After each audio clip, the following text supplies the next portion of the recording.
Hello, Ken, and hello, Bard. Welcome to the stream. If you're both good, that's good. If you're both bad, that's bad. Hopefully, the stream will cheer you up. We are playing more Greedfall. It's time to get greedy. It's hopefully time to fall. How are you both doing today?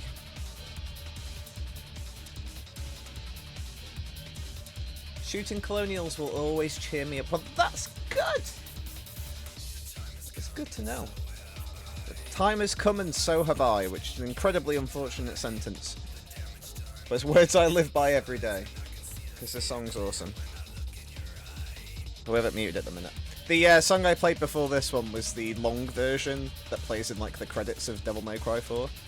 This is the main battle theme for Nero in Devil May Cry 4, which is one of my favourite bits of fighting music ever put inside a game. So there's something about this song. It's just very, very metal. I love it. Not that I need cheering up. Say to play a DMC game. Ooh. That's a real tough one to do. What would you suggest, Ken? I mean, I guess you could play the DMC reboot, because then it's just like a fresh story, a fresh start, even though there's only one of those. But I don't know.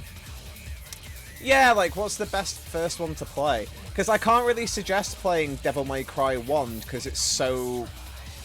The controls are incredibly junk compared to the other one. Like, really, 1 and 2 are a hard sell when then, like, considering how 3, 4, and 5 play. Like, 1 and 2 are just very, very different. Yeah, like, they're structurally they're the same, but just in terms of feel, they're very different games. Like, Devil May Cry 1's incredibly slow-paced compared to, like, the pretty much all the other games in the series. One plays okay, just a little weird dealing with the tight camera stuff. It's got atmosphere. It does have atmosphere. Because it was originally a Resident Evil game. I feel like when people talk about Devil May Cry, it's the same way as people talk about Lord of the Rings when they talk about that scene with Viggo Mortensen and he boots the helmet, and they always go, "Did you know?" I feel like it's the same with Devil May Cry. It's like, well, did you know that Devil May Cry was actually originally Resident Evil 4?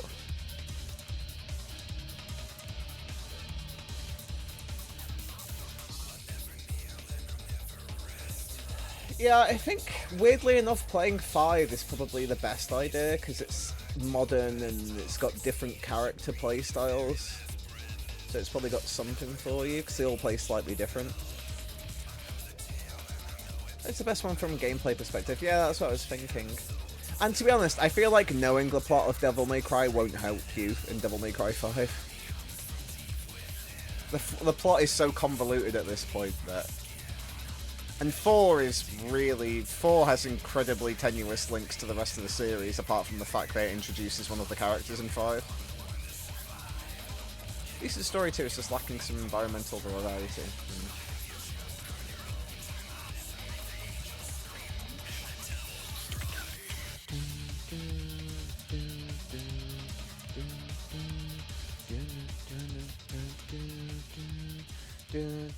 I have a hard time suggesting DMC4 as well, because while it has got the best battle theme in any game ever, I love Nero so much more than Dante. It's weird. Like, I loved Dante from 1 and 2 and 3, and I played DMC4 and I was like, oh wow, Nero's gameplay is really cool and fast. And I went back to Dante's gameplay and I'm like, oh god, it's so slow in comparison. Like, Nero made me hate Dante's gameplay, which is insane, because I used to love it, but, you know, that's just where we are. I am taking notes. Yes. Well, you can get the HD collection on GOG now, can't you? There, which has 1, 2, and 3. Oh yeah, when last we left off, we, slept with Siora in front of Kurt. Do you need something? We had Kurt to just bring all of the sexual references into all of my streams now, apparently. Kurt was sat in the cook chair in the corner of the room as me and Siora slept together. It's fine, don't worry about it. I was telling I told the podcast about that, Bard, I don't think it made the I think I told them after the podcast or before the podcast, so I don't think it came up in the podcast. I can't remember, or maybe it did. I know it might have come up in the podcast because it might have came up with what are you doing? But I mentioned about the fact that Kurt flirted with us. We said, "I'm good, thanks, dude," and then immediately then slept with Siora. Siora was like, "Hey, do you want some time alone?" I was like, "Yes, yes, please." Poor Kurt. Yeah. Rest in peace. Rest in peace, sweet prince.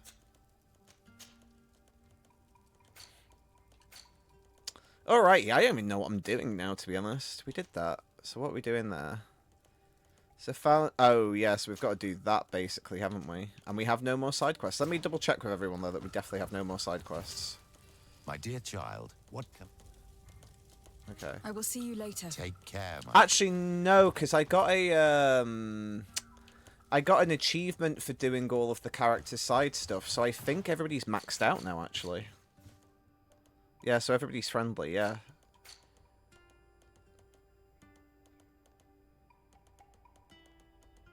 Yeah, so all my companions are maxed out. Oh, I have got 1 point to spend. I have not spent yet, apparently. Suppose let's do that. Everything else is fine. Yes, we are. We're in the end game now.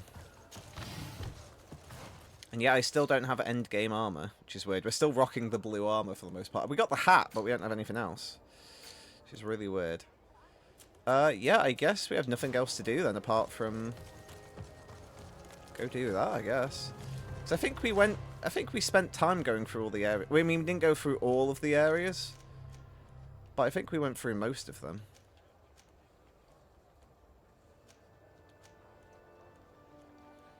Hasn't Constantine gone missing at some point? Yeah, Constantine's been kidnapped. Constantine was kidnapped by a hench native that was jacked and swole. And Kartasak was murdered. So really, last stream, most of our time was spent trying to figure out Kartasak's murder. Then we got to speak to, is it Mav again? Have you seen anything? I don't know, bro, I don't know. Have you got any armor that I would like? Please. No, it's still just the same shit. I mean, the other frustrating bit is, like, I just don't know. So let's go. Tell you what I'm gonna do.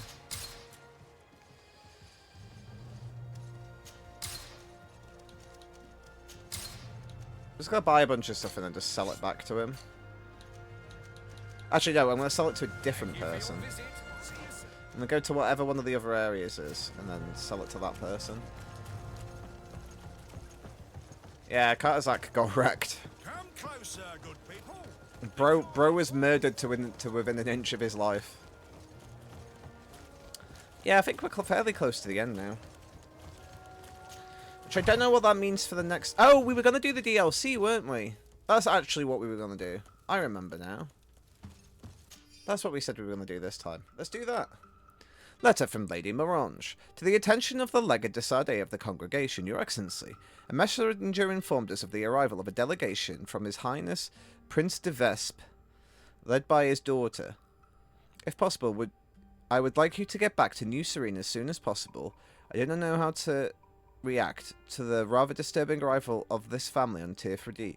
And hope this letter has found you in good health. I look forward to seeing you again, Lady Morange de Morange. Lady Morange tells me that a delegation from the de Vespe family just landed on the island. From the look on your face, I take it their arrival is not good news. Are they that bad?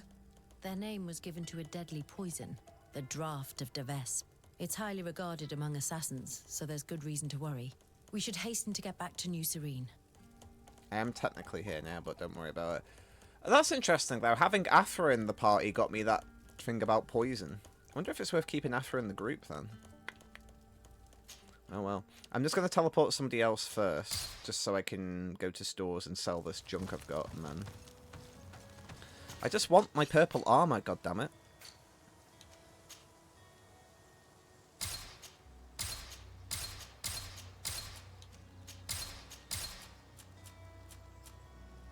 Why is it so much to ask for?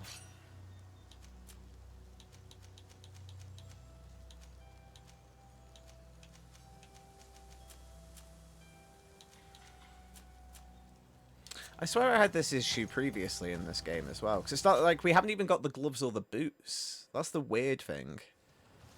We've just got nothing. We got nothing, son. It's very strange. I don't know if there's a way to, like, promote... I don't know if there's a way to promote trading or something. I'm not sure. I am confused. Who do I keep in my team? I mean, Afra seems to know about poison, so that might be relevant. Maybe. I haven't done this, so this is exciting and new for me. Well, that's good. It's new for me too, because I've never done the DLC either. Just gonna go back to the store guy and see what he's got.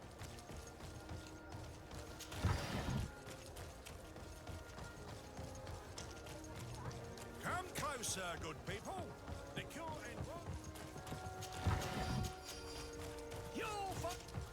welcome. It's such a pleasure. Have you seen anything to your liking? No! Because you haven't got my armor, you bitch! Now he's got nothing that's purple. He's just got those two again, which I've already got one of them. I just don't have the level to do them. It's so frustrating. I mean, not that it really is affecting us too much.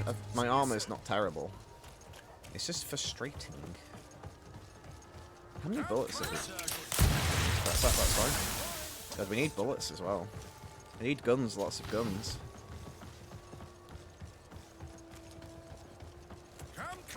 Let me just head back to my, Let me just head back to my room so I can, my brain stopped working, so I can craft some ammo. Yeah, it's just strange. And they've got every other type of armor. They've got, like, the new Serene armor and everything. But just not my armor. The only thing I've got is the hat. That's it. But, like, yeah, everything else is just not showing up. And I've even got, like, the heavy version of, like, the armor, which is, like, fine, I've got the heavy version, but then I don't have the gloves or the boots. Like, they just haven't shown up. It's just very, very strange. I wonder, actually, though, with crafting, I wonder if you can craft, like, the armor instead. That is an interesting hypothesis.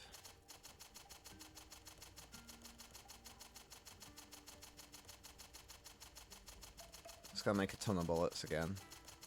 So we want 64. Oh.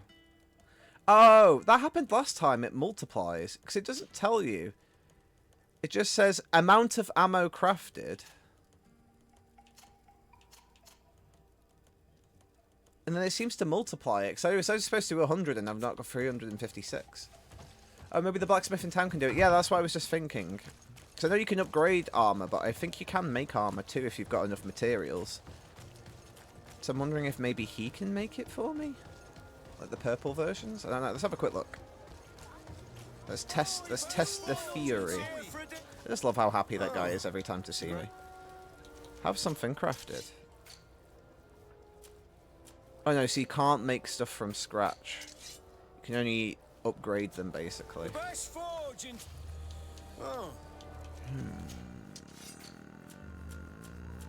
Never mind then. I thought you could make stuff as well, but I guess you could only upgrade stuff with him. Never mind. Just a little frustrating. I just like my my black flag fashion, but it's fine.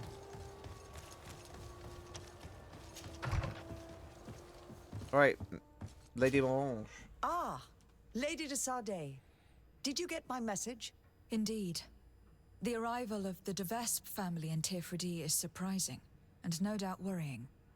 But without knowing their intentions... Nothing good can come from that family, for the interests of the Dorsey family and Serene. But I truly cannot tell you anything about the reason for their presence. The message I received was brief. Aurelia de Vespe announced her arrival on the island and asked to see your cousin as soon as possible. She and her entourage seem to have settled in a region that I do not know. Adag ol Credo, north of Vikshadir.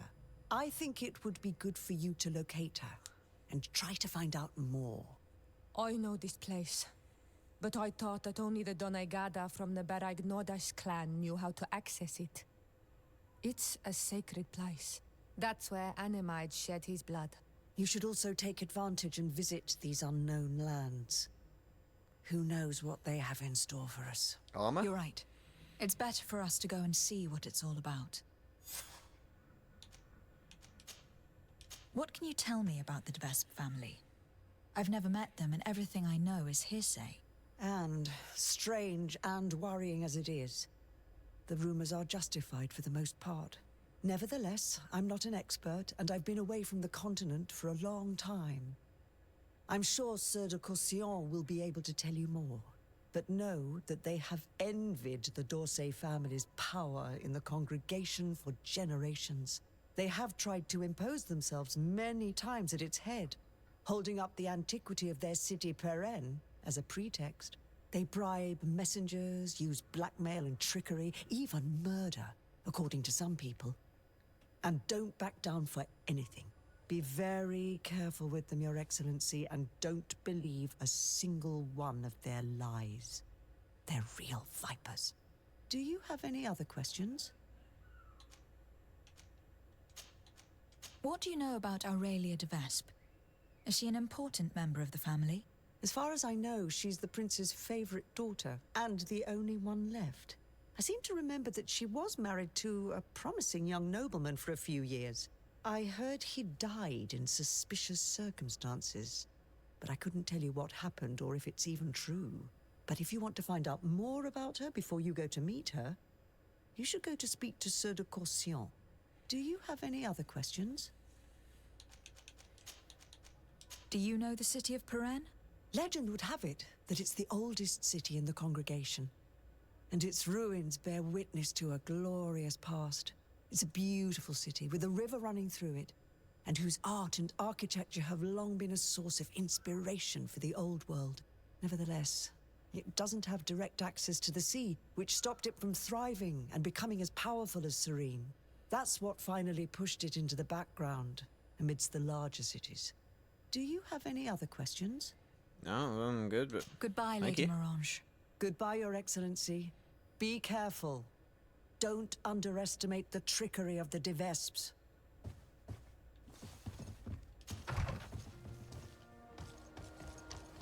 Okay, well, let's go speak to our mentor, because she kept saying speak to him. So let's quickly do that. Also, I like the, here to speak to our cousin, here to speak to your cousin. Like, ugh, well, we don't have him at the minute, so... gonna have a hard time doing that. Oop, got stuck.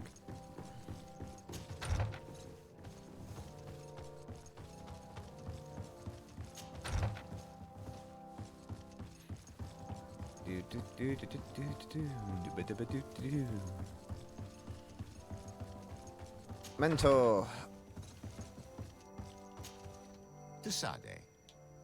You seem somewhat gloomy. What's troubling you? As you may have heard, the Dvesp family has sent a delegation to the island. It's led by the prince's daughter herself. Ah, most curious. And very worrying indeed. But you didn't come all this way in person just to bring me the bad news, I take it? You read my mind. Knowledge is power. I need all the information you've got. What can you tell me about this family? Well, the House of Vesp has a very long history. They gained their first noble titles through violence a few centuries ago. Then, commerce and close ties with Ptolemy saw them rise to become the princes of Peren, their ancestral city. However, their lust for power is boundless. And it's no secret they wish to reign over the whole congregation. No luck on that front so far, naturally. Their ambitions have always been curbed by the Dorseys, along with Serene's strategic advantages over Peren. Quite the history, then. And what about today? They're more ambitious than ever. When the Malicor epidemic hit Serene as hard as it did, they saw it merely as a weakness to exploit. They attempted a series of maneuvers to oust your uncle from the council. But then the epidemic ended up hitting Peren too. However, I don't think they've given up. And if they've come all the way here, it's surely to gain influence and to undermine your family. Was there anything else you wish to ask? Yes. Do you know anything in particular about the prince's daughter, Aurelia de Vespe? She's a young woman, about your age. Very beautiful, so they say.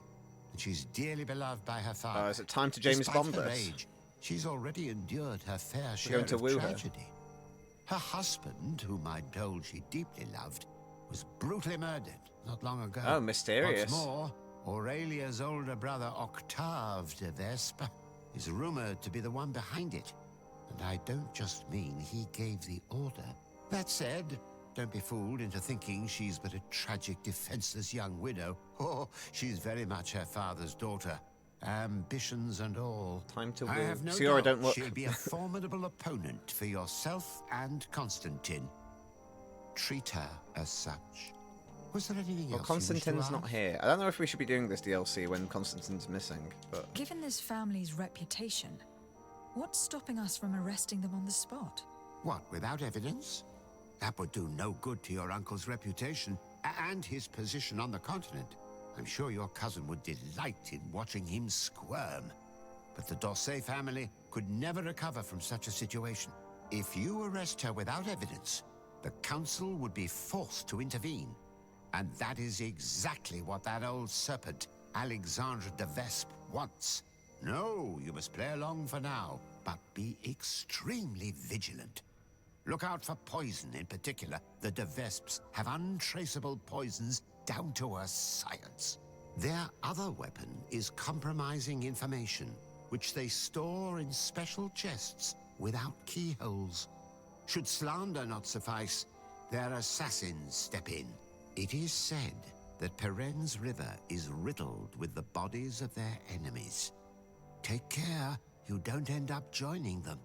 Was there anything else you wish to ask?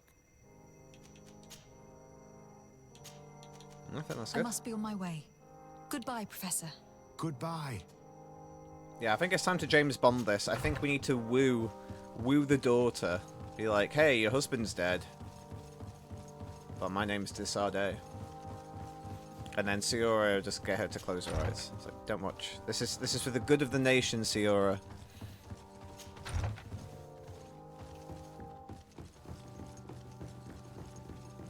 I don't actually know what my first name is.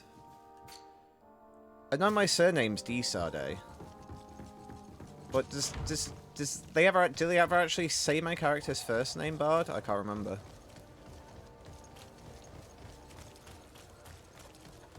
I guess maybe they don't just because...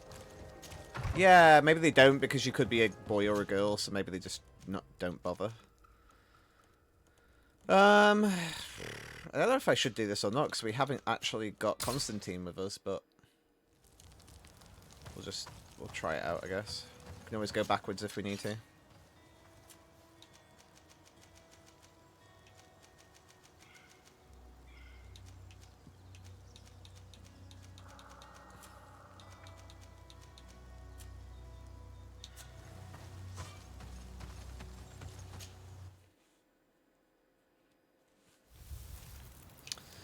Alrighty.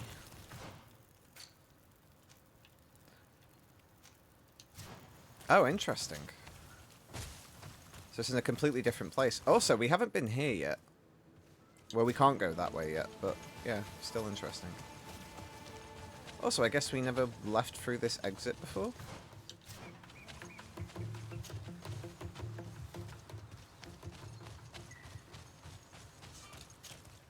Or maybe this wasn't here before? I don't know. Maybe this only shows up if you do the DLC. Do you have any armor? I would like... No. I think it's just the same. I think that guy's just always the same trader. Which is unfortunate.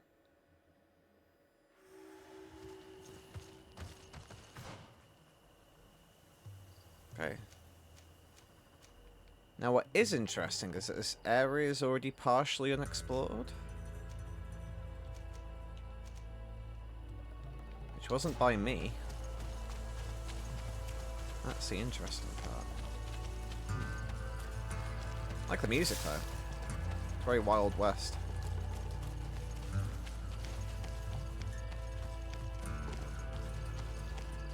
Okay.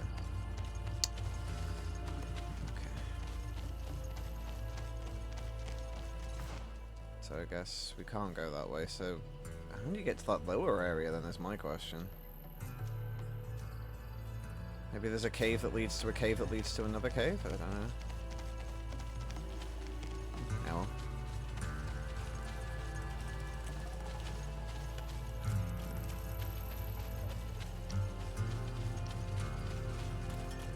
That way's a dead end. That way's a dead end, so I guess we have to go this way.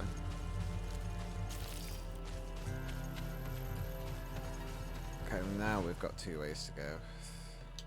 Screw it, I guess let's go the... Oh, never mind. There's a lion. That's new. Is that a lion person?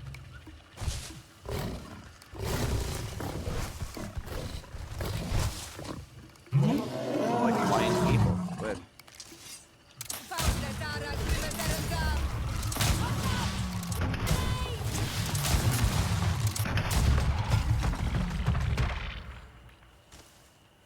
Well, sorry guys, nothing personal.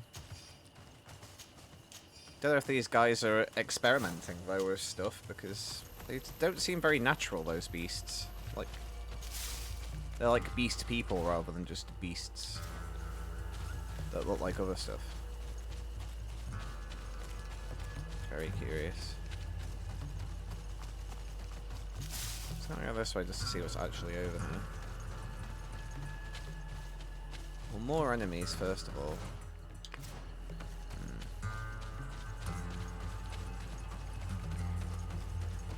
Small beast people. Hey guys, are you friendly? Nope. Nope. There they are.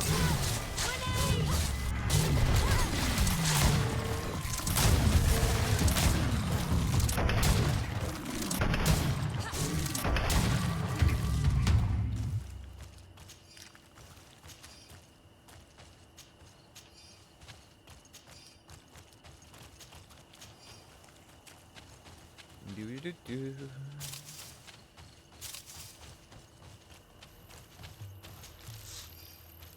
Creature design on these is interesting. Yeah, very D&D actually, the general vibe. There's nothing here though, so maybe we'll come back here later. Who knows? Ugh.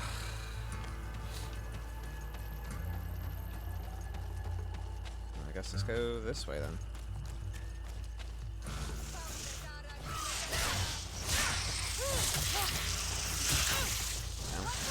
Boys.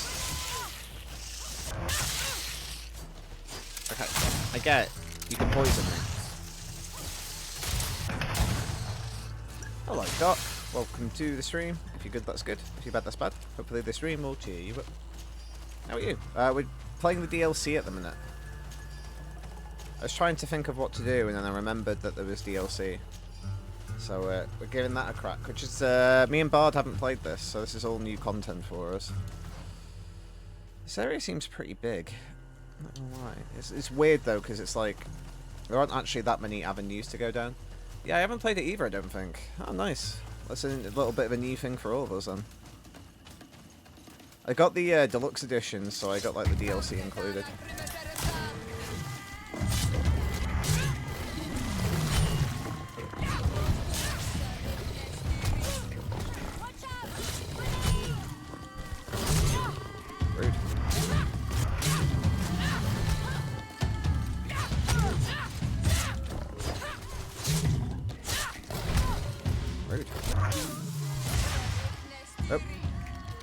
After I was getting her ass kicked.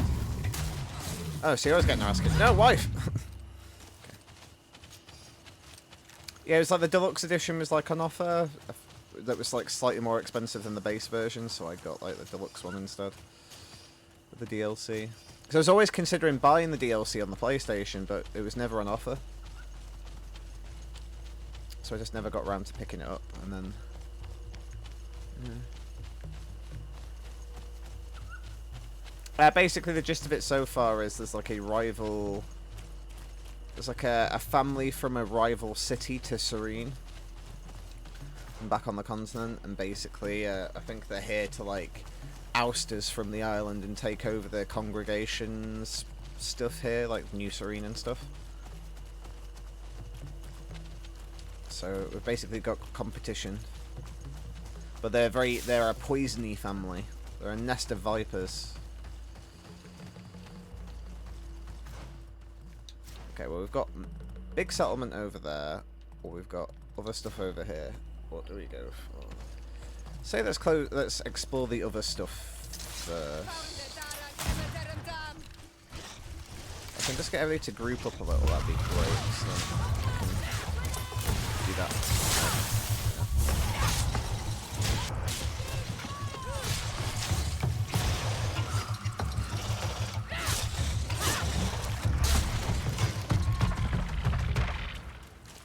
Indeed, so I only have the Adventurer's Gear DLC, not the Devespe Conspiracy. Yes, cool.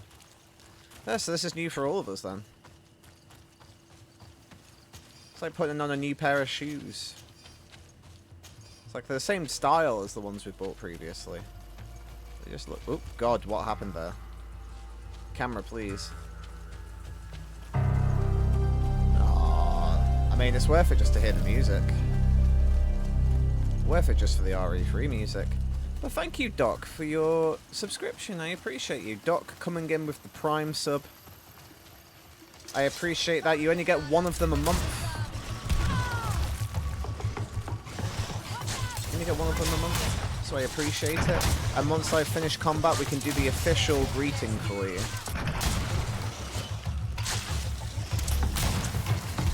Ah, it's fine. Do not worry, there are multiple people you could spend a Prime sub on. Like I said, you only get one a month, so I appreciate you using it now. I haven't got like a specific thing for Prime subs, like Commander. I should make one at some point. But okay. It does mean though, Doc, you get the official greeting. Which, whenever I play Trials with the guys on a Tuesday, they always find it really funny because Discord does not like me going high-pitched. So Discord cuts it off, so it always goes like, eh! And then you don't hear anything. But I think it does come through on the stream.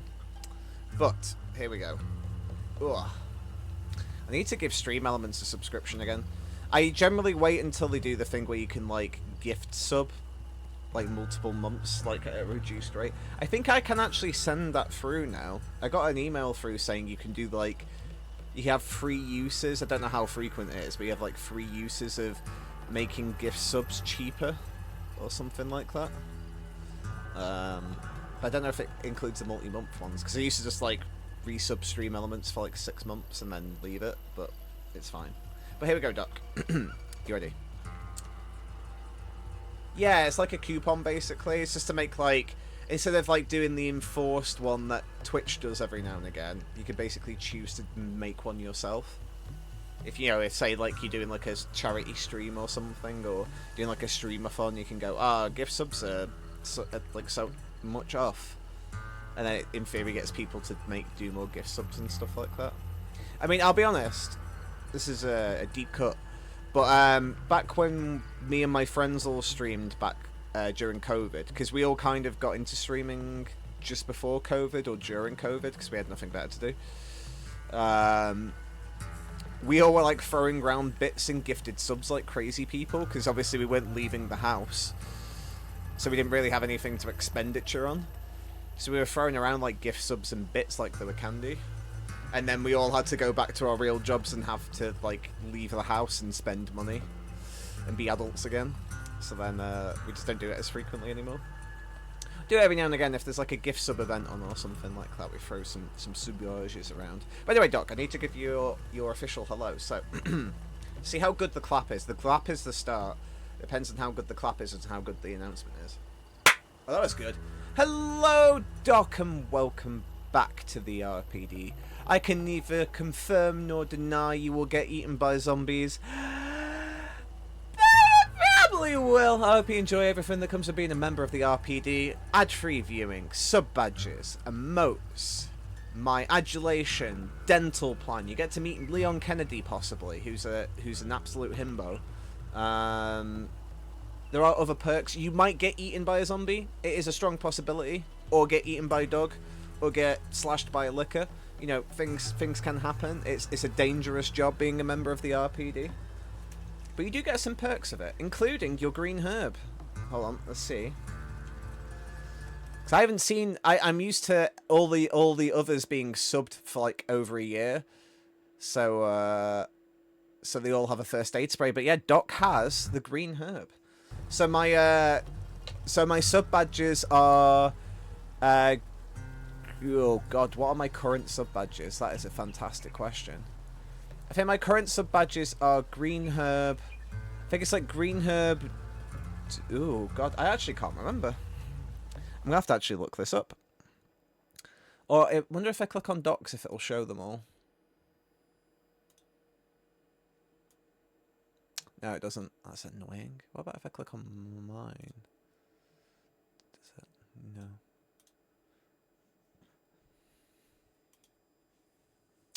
I think it was worth it for the squeal just by itself. Yes, basically, that's like kind of the best bit is I don't even know how it got to that point. Originally, I used to say, "Hey, welcome to the stream. You might get eaten by zombies. You might not get eaten by zombies, but you probably will." That's what I originally used to say, and then for some reason it just got gradually more and more high-pitched, and here we are. It's not emotes. What does it come up under? So that's emotes. Rewards, maybe? No. Channel, maybe? No. Stream, maybe? No. Huh. No. Shoot, what does it come up under?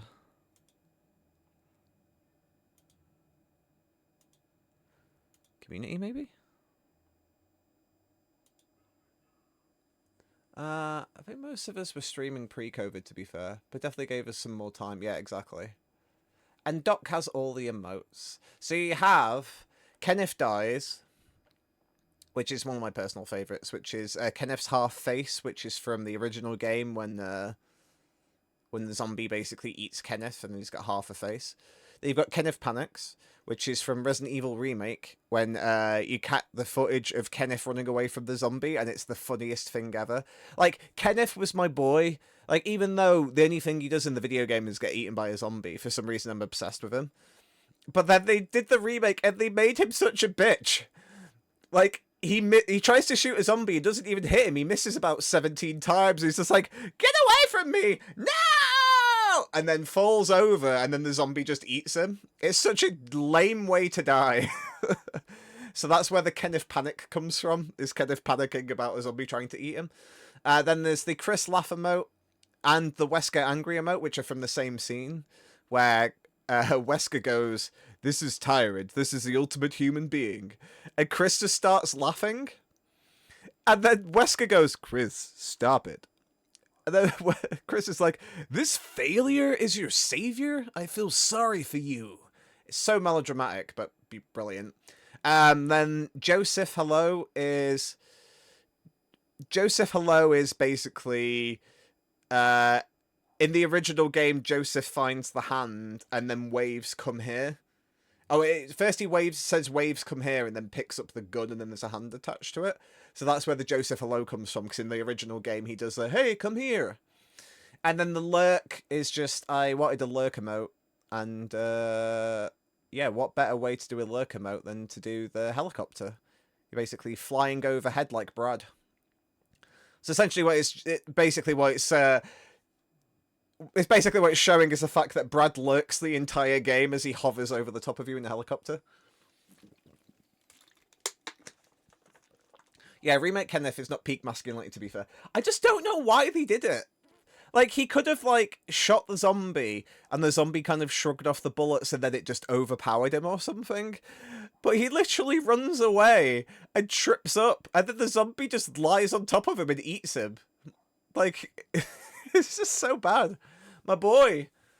That whole opening cinematic is peak. Oh yeah, the original like FMV one. Yeah. Joseph. I just know all the lines from that. It's bad. It's just when Joseph's like, "Hey, come here, Joseph. No, don't go." So good. Peak video game. Ken, do you know where you find your sub badges? For some reason, I am really struggling to find it. Oh, here we go. Emote manager. No, that's different. Signed roles. No. Content, maybe? No. Oh, monetization. Here we go, maybe. Oh, yes. It's under affiliate, I think, isn't it? Oh, no. Subscriptions? Maybe. Oh, here we go. Yeah, subscriber badge. Here we go. God, that was way more difficult than it needed to be. Okay. So, yeah. So, basically, you have a green herb for 1 month. Then when you get to 3 months, you get the double green herb. Then when you get to 6 months, you get the green red herb. And then a year is the first aid spray. I did intend... I really need to pick this up now, because we're up to 5.5 years of streaming, which is insane. I've been streaming far too long. Keep going. Your next badge slot will unlock on the 15th of March, 2026. Yeah, so that's when it is. But yes, I have got other ideas. Essentially, the idea is that all of my sub badges are going to be healing items from Resident Evil. So then I'll add in like the triple first aid spray box. I'll add in like green blue herb stuff. March 15th is Streamiversary. I guess so, yeah. The fact that I have lost track of that is pretty bad. But yes. Like, he's a special forces and he trips like a bimbo in a bad slashing. He does. I mean, to be fair, I think their justification is he's basically a chemist who became a police officer. So I think their argument is, oh, well, he's not really like the fighter of the group. He's like the science officer, essentially, of a special SWAT team, which in itself is weird. But I think that's that argument. But if, at the bare minimum, if he's a police officer, he would at least have to have been trained in basic, like, firearms training as a police officer. So it's just so weird. I just don't know why they did him dirty like that.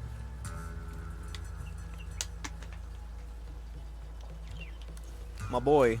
My beautiful boy. Okay, so that's all done.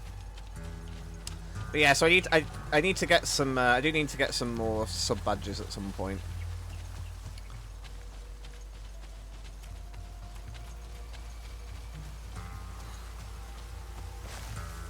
But yeah, I do love that opening cinematic though, Bard. It's classic.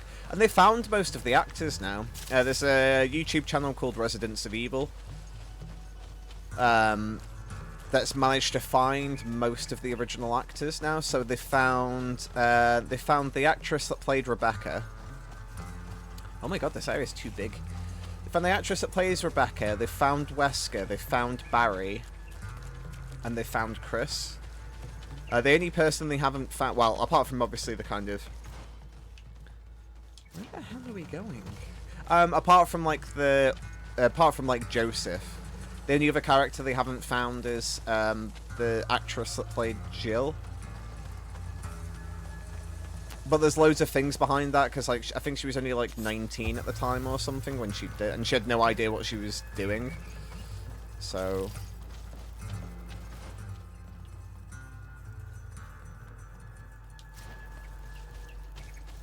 Because, like, none of them did. They basically... Because I think they all had, Ooh.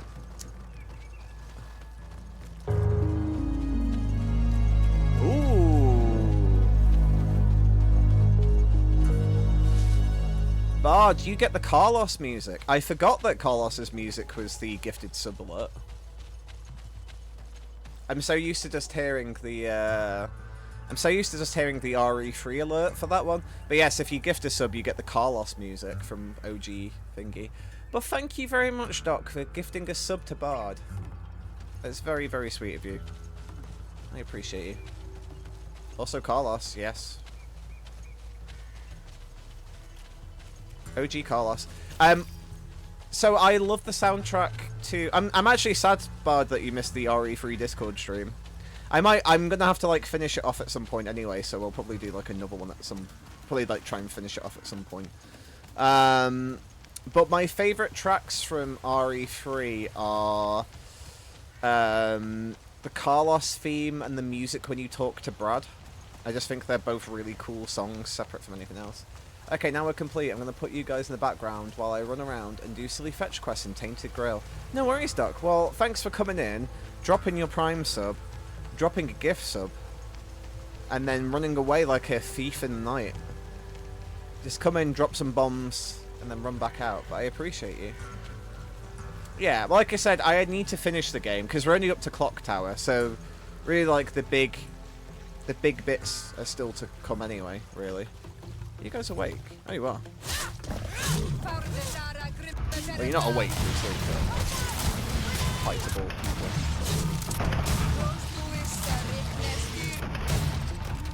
I will do your alert as well, Bard, don't worry.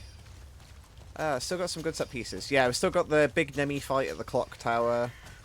We've still got the original fight Nemi in the Clock Tower, because I'm doing the Nemesis % still. So, yeah, we've got a few more times to fight Nemi. We've still got Gravedigger to do, and Park. Still got the hospital. Got all the big boys.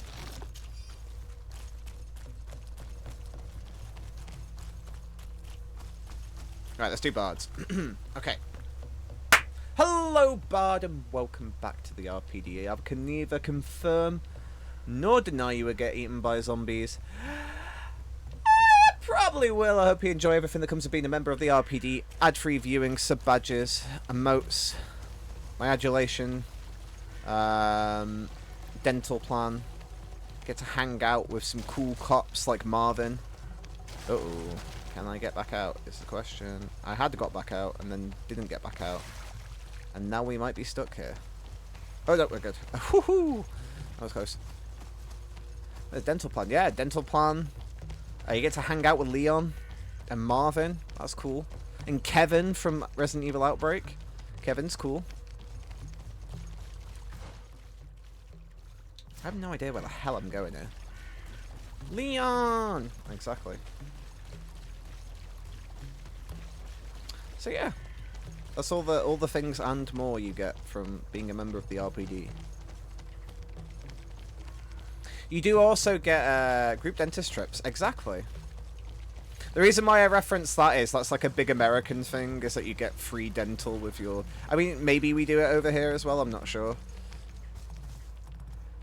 Why is that orange? I feel like I shouldn't do anything with that until later.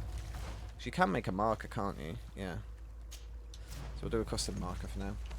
But yeah, I know that's like a massive thing in America, is getting like free dental is huge. So that's the reason why that reference is in there.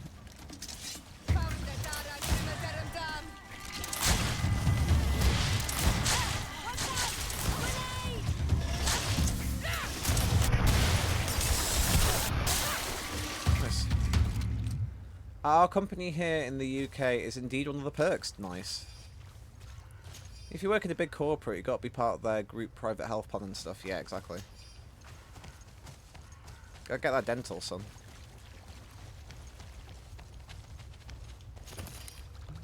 I have to pay for my dental work like a pauper.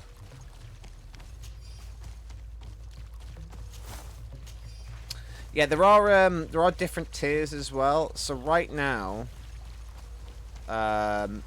if you subscribe at if you subscribe at tier 1, you are officially a member of Bravo team. Oh wait, no, sorry, that is wrong. So if you subscribe at tier 1, you're a member of the RPD, which is why I say you're a member of the RPD. How do I? I've forgotten the entire reason why I say that. And then if you go tier 2, you're a member of Bravo team, which is the team that Rebecca's part of, Kenneth's part of, Enrico. Or if you say it like Barry, Enrico! Or if you say it like Jill, Enrico? I don't know why she says Anne. Bit weird, but it's fine. And then if you go tier 3, then you're a member of Star's Alpha team. You get to hang out with Chris and Barry and Jill and Wesker and Joseph. Oh man, I always forget about him. Enrico, yeah. The only reason I remember Enrico is just purely because Jill says it in such a weird way. Is it you, Enrico? It's like, Jill, it's an E. It's not an O. It's nice because it covers the kids, which is big if you're doing off. Oh yeah, 100%. Especially if you need like brace work done as well. I don't know if it. Yeah, like orthodontic work. Yeah, like brace stuff. Yeah, that is huge. As a person that has had braces before, that is huge, game changer.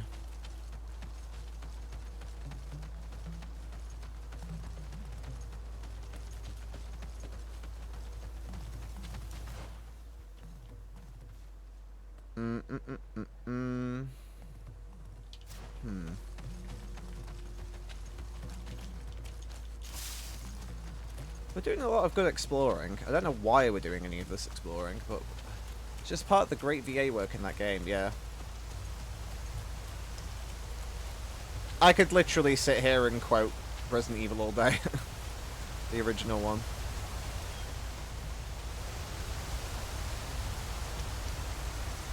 Natural bridge. So what's in here is the question. It's a cave, but what is it a cave to? Ooh. Hello. Two-hand saber. Sounds fancy.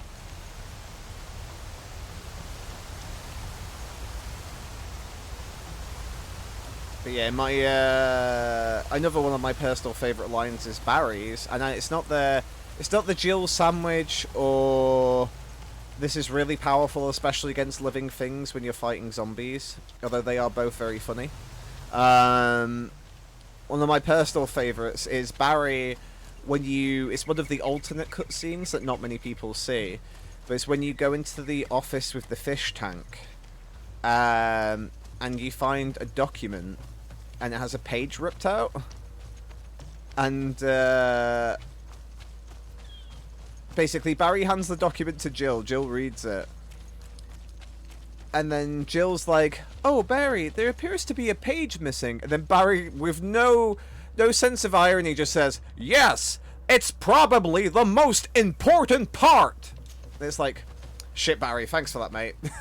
I wouldn't have figured that out. I wouldn't have done the 4D chess by myself on that one to figure that out. I appreciate you laying that down for me. That possibly the thing somebody ripped out of a book is probably the thing they don't want you to see. And then it makes it even funnier later then that you find out that Barry is probably the one that ripped it out because he's working for Umbrella. So it makes it even funnier that he brings attention to it even more. And I just love it so much.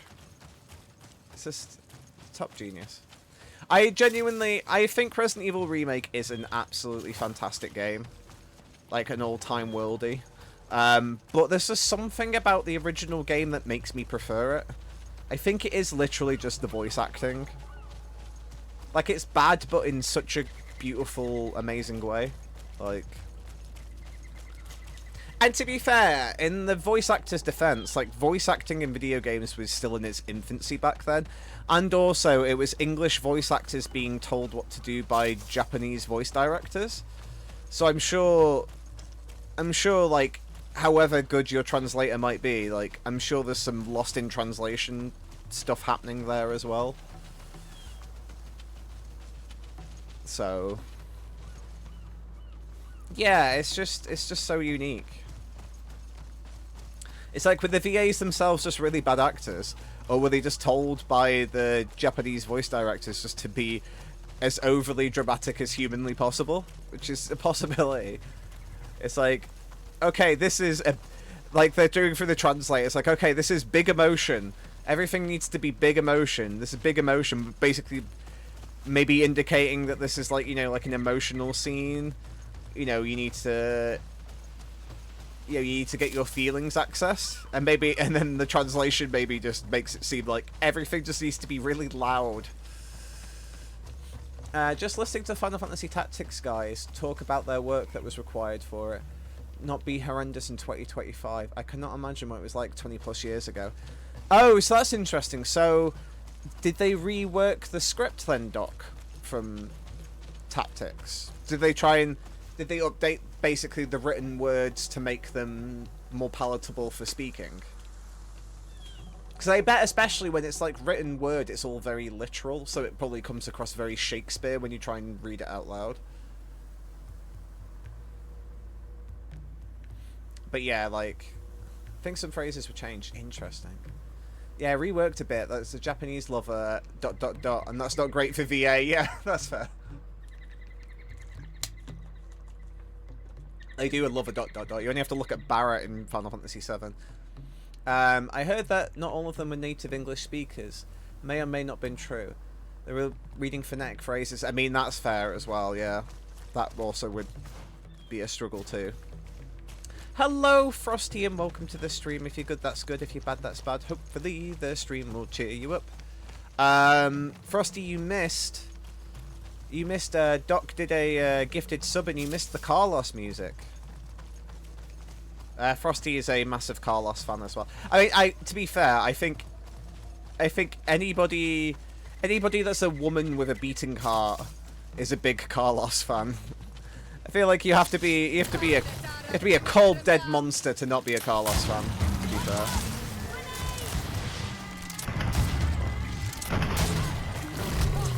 I do love these creature designs, they're very cool. Carlos, exactly. He's a very handsome man. I mean, yeah, he's got beautiful hair. Cannot imagine there was any voice direction back then. That is true, actually. I assume they probably just gave the lines and said, say these lines verbatim. That's true. I bet, like, back in, like, the early 90s when it was, like, in its infancy, the art. That's true, Doc. They probably just, like, here's the lines, say them. Great. Job done. Oh, I've got a new talent. Oh. Oh, no. What do I go for? So I have level 2 of lockpicking. I could try and get the level 3 vigor. Because that could be useful, actually.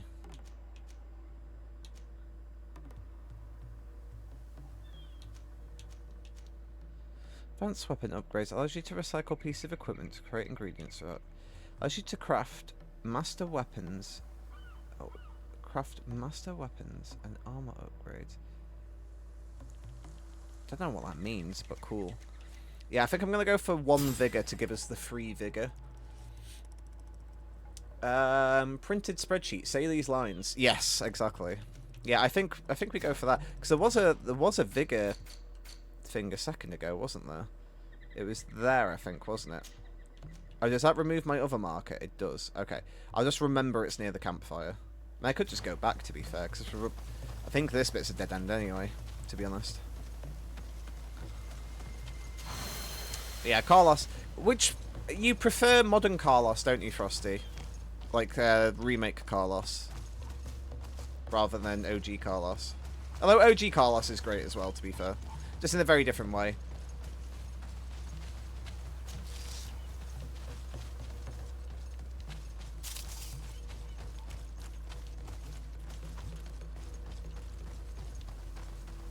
But yeah, remake Carlos is a very handsome man. I mean, equal opportunity Carlos admirer. I mean, that's fair. I genuinely think, like, I do love both Carloses, but I do genuinely think the line that sold me on Carlos and Jill is, in the remake, there's a bit where Carlos is like, I didn't want to leave you in, like, a cold, dark, Carlos-less world. And Jill just looks at Carlos and goes, okay. And I think that was it for me. I was like, ship these people to the moon. Screw Chris. Chris isn't allowed Jill. He doesn't deserve her. Carlos and Jill for the win. Okay, so that's just impossible to climb in general. Good to know, good to know. Yeah. That was a smooth line. It has to be said. Poor Chris. Chris has had his chance, Frosty. How long have Chris and Jill been friends now? And he's not once laid on the charm. I think Chris just likes being single Pringle. I mean, the worst one for it, Frosty, is have any of us actually played Final Fantasy? What am I on about? Have any of us actually played Resident Evil Revelations on stream? I'm trying to remember. Did Wayne play it at some point? Because there's a character in Resident Evil Revelations called, I think her name's Jessica. It's the woman that's always... She basically wears a swimsuit that has... She's wearing like a full wetsuit that has one leg cut out and somehow has like exposed cleavage. Even though it's a full wetsuit. But she is literally throwing herself at Chris in Resident Evil Revelations, and Chris is like, I'm good, bro. Just has an attractive woman literally throwing herself at him, and he's like, no thanks. I'm here for the mission, and the mission alone. Let me double check her name.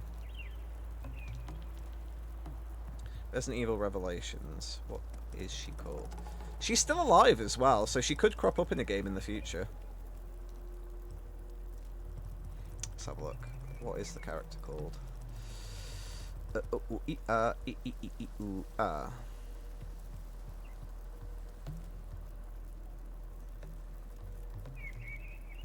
Yes, Jessica. That is her name. Chris is busy. Boulders won't punch themselves. Yeah, Chris has got to get jacked for bold. I mean, let's be honest, really. I think Chris truly only really has eyes for Wesker, if we're all being honest with ourselves. I think they have that, like, ultimate love-hate relationship that can never be topped. They're just like... They just love each other so much they have to try and kill each other. I like how Bard and Frosty got to the same conclusion about Chris. He's like, he's got boulders to punch. He's a busy man.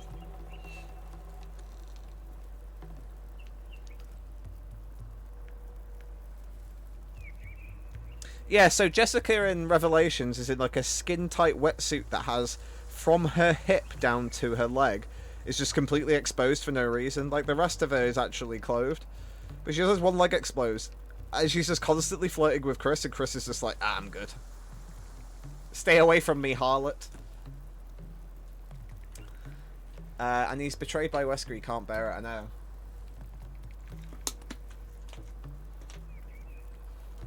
Especially in Resident Evil 5, they are hot and heavy for each other, it has to be said.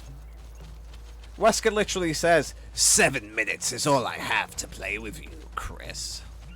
And then every time Wesker sees Chris, he's always like, Chris! See, he's always excited to see him. But man just can't stop loving him.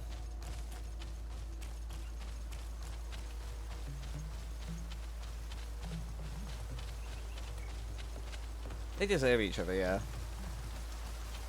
Rest in peace, Albert. What could have been? Do these guys respawn? Because I swear I killed them earlier.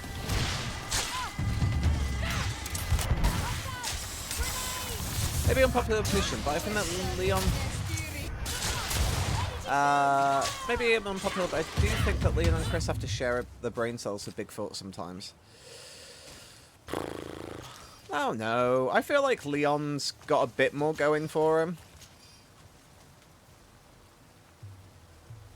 I feel like when it comes to Ada, I think Leon struggles with that, definitely. I think in general he's alright. I mean, I feel like they do Chris no favours, because I feel like in each subsequent game, he is a bit as well. I mean, Leon's got the all-time greatest line, which is, he just says, Ada, Claire, and he goes, well, nobody's... It's like, nobody's listening to me. It's like, I feel so sorry for him in the original RE2. He's just like, Ada, wait! Claire, wait! Nobody listened to me? I like both Leon and Chris. Yeah. Okay, so we can't go up there. So what was the point of crossing the river? Oh, there's more enemies to fight. So, oh no, that's the natives. Interesting. So how the hell do we get up there then? To that other bit? Because there's... Oh, is there another passageway there we can climb up, maybe? I don't really see how else we can get over there. Leon's cooler if you see him in RE4 first, yeah. I was talking about this in a friend's stream the other day. The issue with Chris is that his character model goes through the recasting every game. Yeah. I mean, the RE7's the biggest crime in that case. It's just like... Yeah, what did they do to my boy? But yeah, RE8 is the worst Chris. Like, they just proceed to keep making him more dumb somehow each time. But RE8's the worst one. Like, in RE... I mean, spoilers for Resident Evil 8, so I advise now. I will put something in chat for when I'm not talking about RE8 anymore. So be warned if you're worried about RE8 spoilers. But Chris literally has a whole plan where he keeps Mia... He's like aware Mia's been... He's aware Mia's been kidnapped. And he's aware that somebody's taken over Mia's place. But rather than tell Ethan about it, shows up, shoots Mia 700 times, then takes... basically takes Ethan's baby away. And then Chris is like, I'm sorry about this, Ethan. And then knocks him out. Doesn't tell him anything. Then there's a car crash that happens so that he can't tell him anyway, even if he wanted to. And then everything just goes to shit, and... everything goes to shit, and everybody runs off. Like, Ethan's, like, crawls out of the car crash with a brain injury. And is like, why has Chris betrayed me and shot my wife? Like, he stole his baby, who is now gone missing. And he's just like, he doesn't tell him any of this information. Yeah, and then Ethan gets angry at him. He's like, Ethan, why are you mad at me? It's like, you fucking told me none of this. You just turned up to my house and shot my wife. How do you expect me to react, Chris? Like, I guess the theory is he couldn't have told him ahead of time, because then the woman would have found out. I forgot what her name is now, but the main bad guy in RE8 would have found out and then tried to take Rose away early. But, like, after you've killed Mia, you can then maybe try to explain to him and maybe not steal his baby. Miranda, thanks, Ken. But it's like, maybe after you've shot Mia 700 times, you could then maybe tell him about it and, like, not take his baby away first. Because in Ethan's eyes, his wife gets shot, a bunch of Special Forces guys walk off with his baby, and then Chris is like, Ethan, don't worry about it, and then knocks him out. It's just like, that's bad optics. Chris in that game is insane. Like, at least he looks like Chris, but his personality is wild. He just doesn't seem like Chris. And then some people said, oh, well, he's like that because of what happens to Piers in Resident Evil 6. It's just like, yeah, he's wild in that game.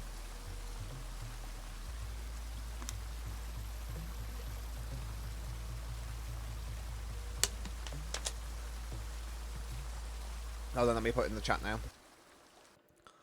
Just in case Doc hasn't played RE8. There's now... Spoilers. Spoliers over. There we go. Okay. Just in case. I want to make sure. I don't want to ruin the game for anyone. I haven't played RE8. Okay, cool.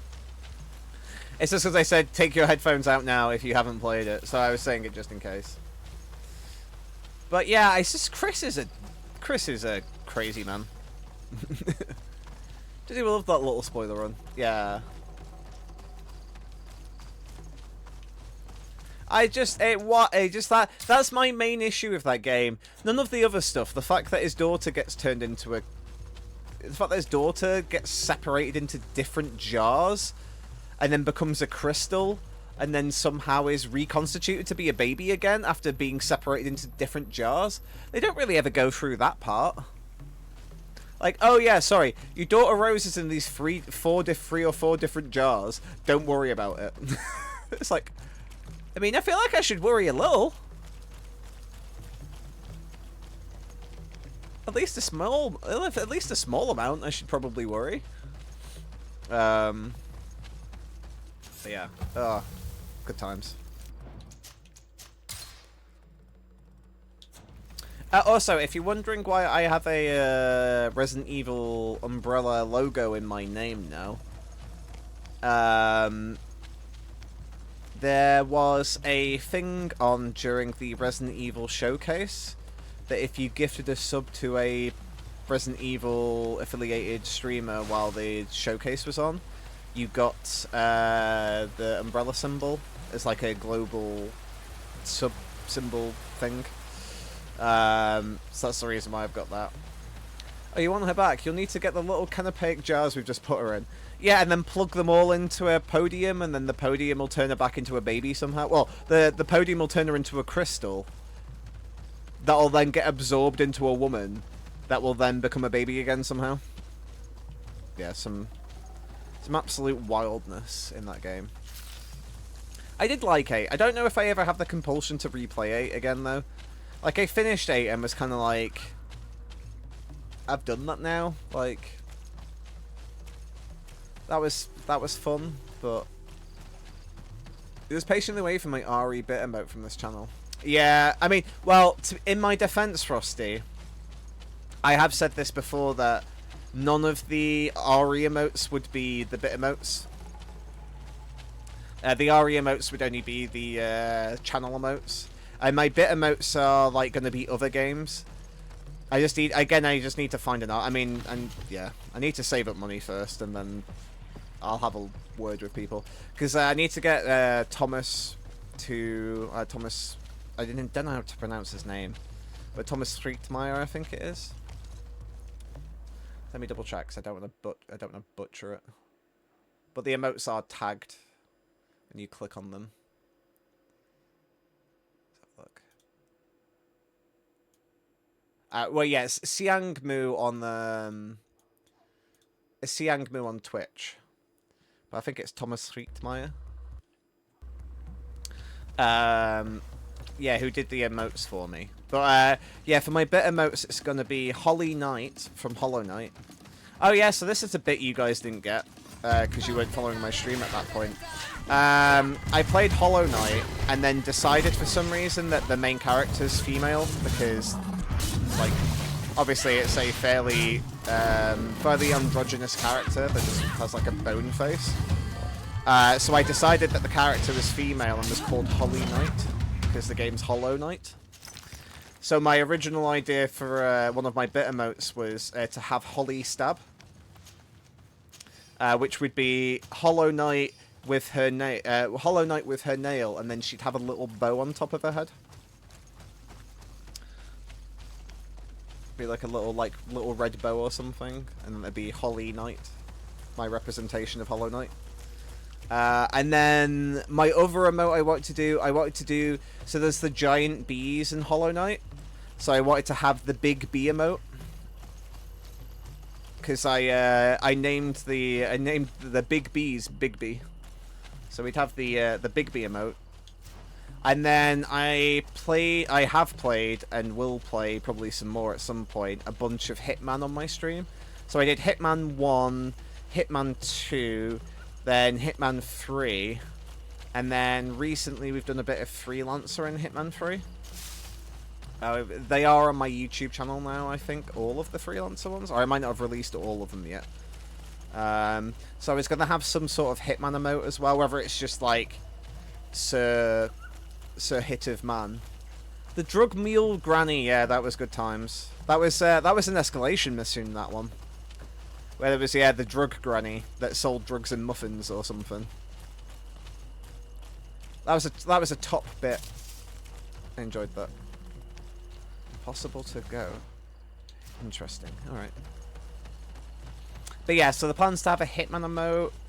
I don't know which other emotes we do. We've played a lot of games that aren't... So basically the idea was is that my bit emotes would be the games that we... the games that aren't Resident Evil, essentially, that I play.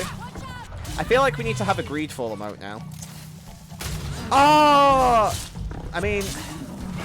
Can you have gun emotes on Twitch? Is that banned? That's a real question now. I don't know what isn't a legitimate emote for Twitch anymore. Oh, that's true. Yeah, that's a gun emote. Yeah, I forgot Frosty has a gun emote. I like how you can't have emotes with butts on Twitch, but you can have people shooting guns. That is such an American company move.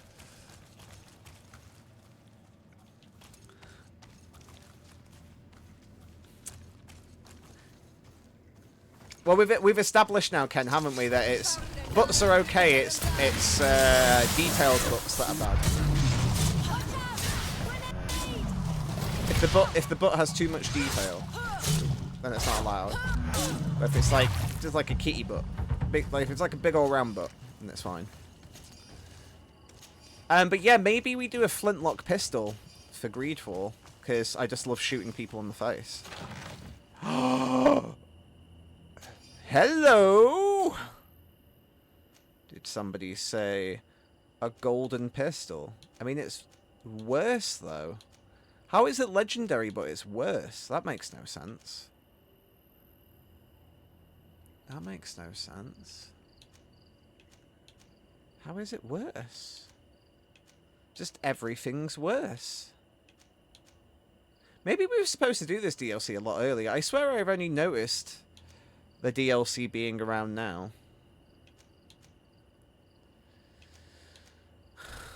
The quality's higher as well, though. I just don't understand. I mean, it's a different style of pistol as well, though, I guess is the other issue. But it's just, I feel 200 damage is a lot of damage to lose just to look cool.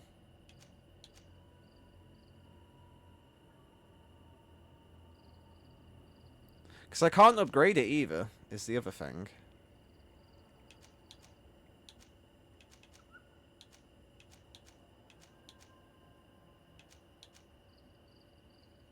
I mean, you do get higher stun, and you do get a better rate of fire, which is better for me. Oh, wow, the rate of fire is really good. Wait, what? How does that work? Hold on. Oh, never mind. Never mind, we're using this gun. You can shoot 6 times... You can shoot 6 times before you have to reload. Never mind, we'll use this gun. Apparently semi-automatic pistols exist in Renaissance time now. Yeah, I feel 500 times 6 is better than 600 times 1. Just using my basic maths.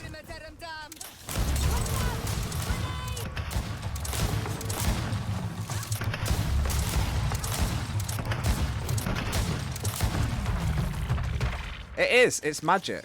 And it's the kind of magic I'm on board for. I mean, it's not quite as devastating, but it is... For somebody that just likes to repeatedly shoot, I'm a big fan. Is it like... Is it tactically better? Not really. I could save a lot of ammunition by not having to shoot 700 times. But, just for pure entertainment value of basically speed shooting a flintlock pistol, I'm on board.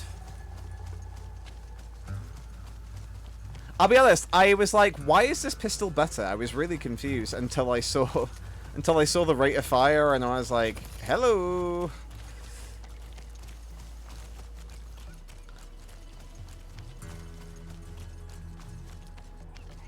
Now we're in the wild, wild west. Can I not jump down here? Interesting. Yeah, so I guess you just loop around and go back down then, I guess. Wiki Wild Wild West, Jim West, Desperado, Rough Rider, no you don't want none of this, 6 gun in this, brother running this, Buffalo Soldier, that's right, that's what I told you. I have that song stuck in my head forever now because of Andy Ferrant from Ox Venture.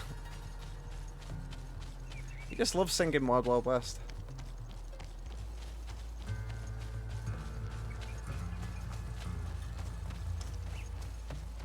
That's it now. The Sardet is now Jim West. Desperado, Rough Rider, no you don't want no. I do find it funny that the two songs that stuck, I mean I haven't seen like later Ox Ventures, but the two songs that stuck in like the early Ox Venture episodes was Wild Wild West and the Venga Bus. Like the two all-time classics of modern music.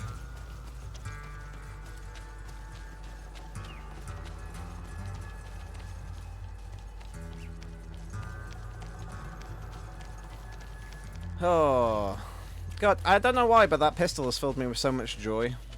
I don't know what that says about me.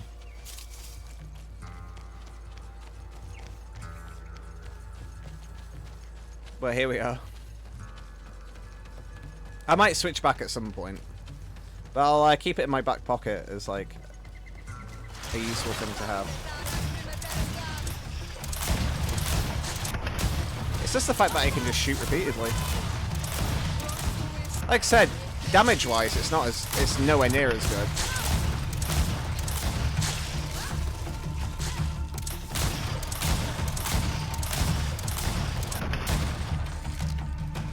But in terms of just shooting forever, more shooting equals a happier Kenneth, yeah. I know it's worse. I'm going to go through ammo so much quicker. But it's just fun. Do what you love. And love what you do. I just love shooting people. Clip that. I just love shooting everyone. It just reminds me of that gif I use quite a lot from Hot Shots Part 2. It's like, war, it's fantastic. And then he just smiles at the camera.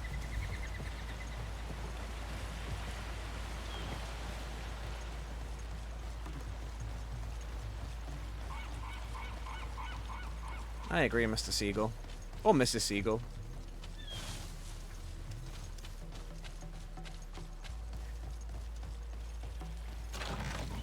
Getting a lot of weapons and stuff in this area. Got like a two-handed sword, we've got a pistol, we've got that hammer thing. Do you know what, it's the little things in life, but it genuinely has filled my heart with joy to see the green herb back. Because like I said, everybody that follows me, like all of my friends that follow me that do, they're like my mods and stuff, they've all been subscribed for me for like way over a year now. So I've just got used to seeing the first aid spray, so it's just nice seeing the green herb be back, because it's a really nice piece of art that was done by Thomas. Actually, hold on, I swear I have an artist. Hold on. I swear I have like an artist one, or I used to anyway. Oh, no, I do. Yes.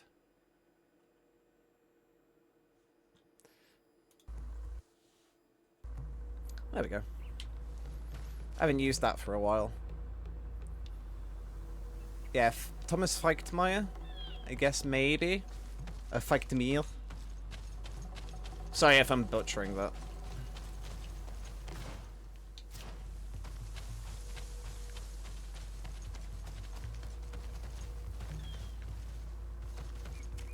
But very good artist. I only found out about this artist through Ken, because Ken has a... is it ENB Ken? The gentleman that does... that used to do all the Dark Souls streams and stuff. But he has a Aerith emote that I really like. It's like an Aerith pointing a finger. So that's how I found out about that emote artist. And then I was like, you know what? I need some pixely style... emotes. So I ended up getting that. Right, we're kind of back. We're back here again now, which is interesting. Okay. So I looped all the way around there, looped over that, and then we went over there, and that's where the cave was. So we haven't been through here yet, I don't think. No, and they've respawned, which is interesting. Okay, cool. See, alright, don't... Why do you fight everything? It's just the little things in life.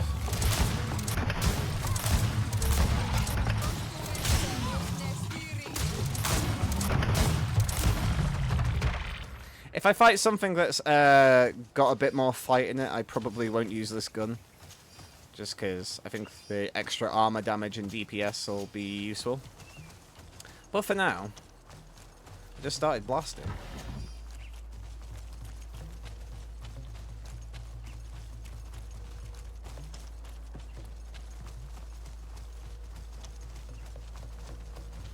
Ooh, staircase down, you say?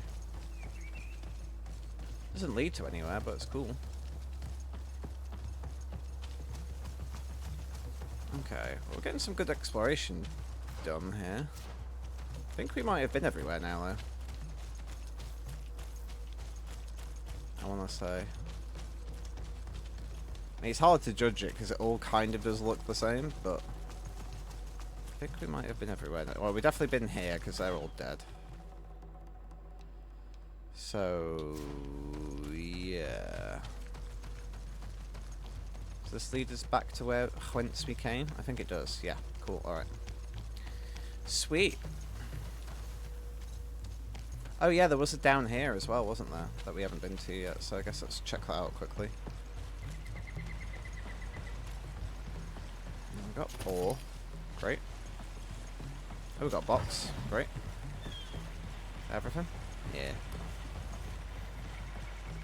Alrighty, well let's go talk to the good lady and see if she wants to parlay.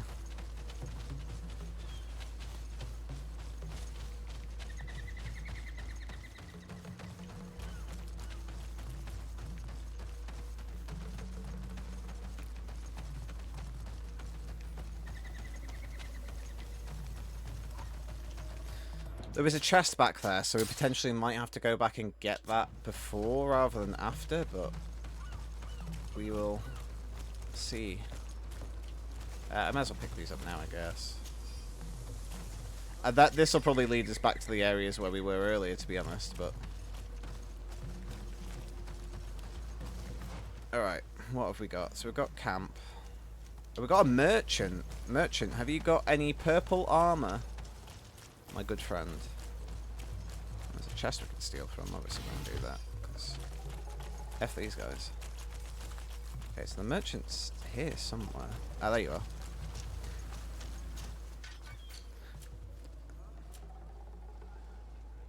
Well, that's a new one. Spadassin's hat. Assassin's hood. Assassino? They are assassinos. Oh my.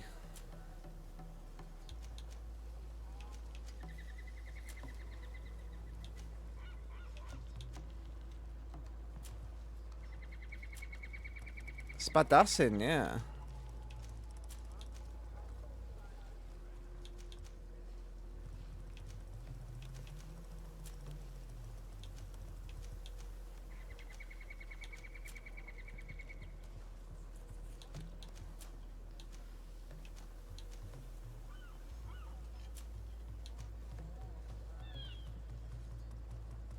I'm kind of tempted to get a Spadassin stuff because it looks cool.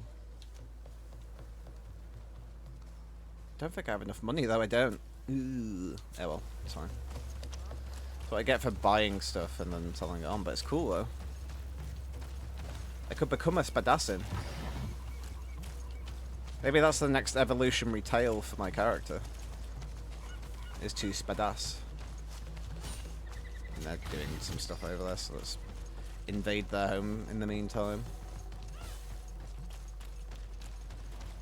We need to see if we can James Bond this as well and flirt. Yeah, look at the Spadassin.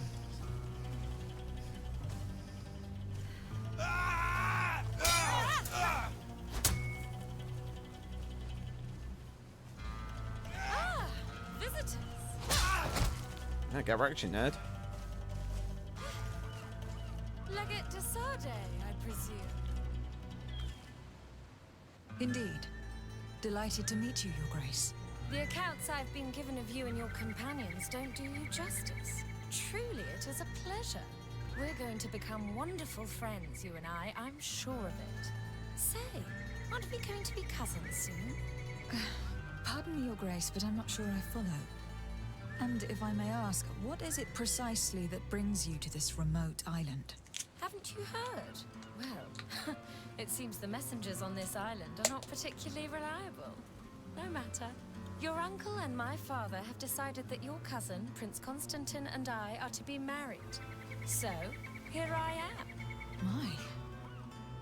This is incredible news. I know you must be surprised. However, this alliance will be a wonderful way to put an end to the enmity between us, don't you think? But I must inform you that sadly, my cousin... he's disappeared. We believe he may have been kidnapped. Oh? What horrible news. Do you know who's responsible? I assume an investigation is underway. Of course. And I'm involved in the investigation. Every effort is being made to find the governor. Well, I'm most reassured that you're in charge. I'm sure you'll find him quickly, and that we'll soon be wedded as planned. Then, you and I will be cousins, of course. Furthermore, I was hoping I might be able to count on your assistance. Of course, Your Grace. What can I do for you? You see, I didn't want to impose myself on New Serene until all the necessary arrangements had been made for my arrival. I had the Naughts drop us off in a quiet place outside the city. Too far outside the city, clearly. There were these savages and bandits skulking around the woods and threatening us. They even robbed me. Worst of all, they took the chest in which I was keeping the marriage contract. Ah, so that's what that was. Savages. The only savages I know are the ones who invaded our home. Oh, please forgive me. I meant no disrespect. Natives, then, is it? In any case, it's absolutely mortifying to have to ask you this, but you know the island and its inhabitants better than I do. Could you perhaps retrieve the chest for me? I would be eternally grateful, cousin. Yeah, I mean, this could be a bit awkward if we try and woo her now since she's wedded off to our cousin. Although we're not blood cousins. And also we have got a wife, we've got CRS, so it's fine. You and Constantine. See, now this would be awkward, but he's missing. Yeah, it's weird because from what our teacher told us, it sounded like, the way he worded it, it sounded like, oh yeah, you and Constantine can sort it out, I'm sure I'd be happy to see their downfall, as if he's still around, which he isn't. But then, I swear this didn't come up until after Constantine went missing. So I assume it's canon that he's missing when you have this conversation with this character. Unless maybe you can bring him back at the end and then... I don't know. Can you tell me more about the theft? Of course. We were unloading our things from those horrid little boats that the Naughts get about in when it was taken. I was busy setting up camp at the time, so I didn't see who it was. My men didn't see much either, because it was dark. But certain natives from the region stopped by in the morning. They were aggressive and insisted that we leave. I'm sure they were behind the robbery, unless it was just bandits. There were a couple that my men chased away, but that's all I know. Thank you. We'll get about finding it. Is there anything else? I won't deny that I'm surprised to hear about your engagement to my cousin, despite the excellent reason you put forth. Surely you didn't think your cousin would stay single forever? Perhaps you thought to remedy this yourself? Know that although the decision was not my own, I'm very pleased about it. I got the impression your uncle thought a wedding might calm your cousin a little. And now that he's in the role of governor, he needs a wife of his standing. My father saw an opportunity to get me away from Peren, where I was in great danger, and found me a worthy husband in the process. But again, it's clear that their main intention was to put an end to years of conflict. Is there anything else? Yeah, she's throwing some extra stank on it, I agree. Since we're going to be cousins, I'll have to get to know you better.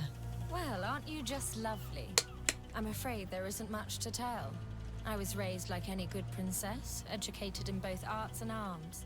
But, as I had several older brothers, I was never really given a political role.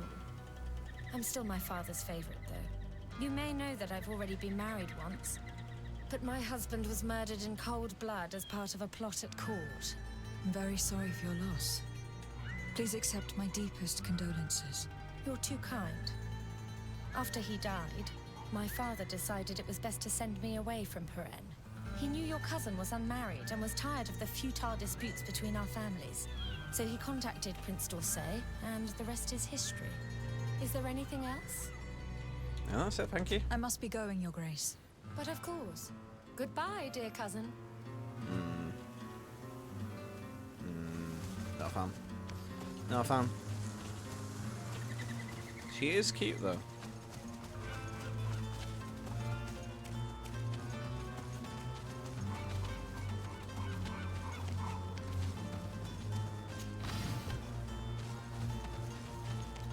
You don't seem pleased by what she told you.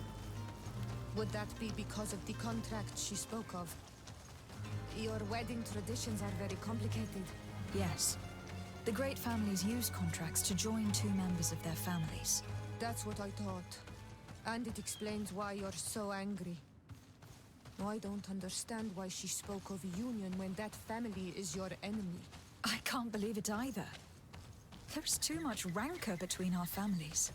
A wedding could put an end to that. Couldn't that be your uncle's goal? But I'm not educated in the history of the congregation's ruling families. I'll believe it when I see the contract. And even then, I'll look twice.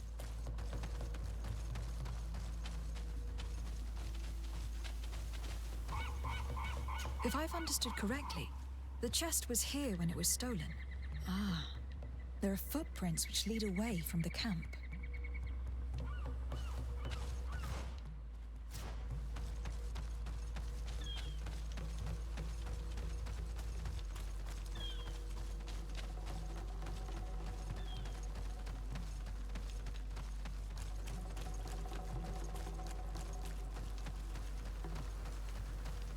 There are other footprints here. They're quite deep, as if the person who made them were carrying a heavy load. We're on the right path.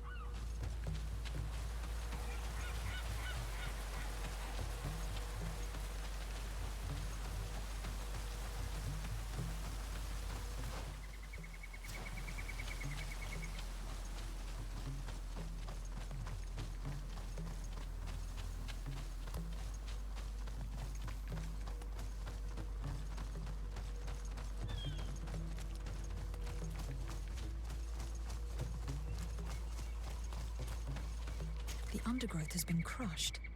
Several people passed through here.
The footprints seem less hurried. The thieves must have felt safer here. We must be getting close.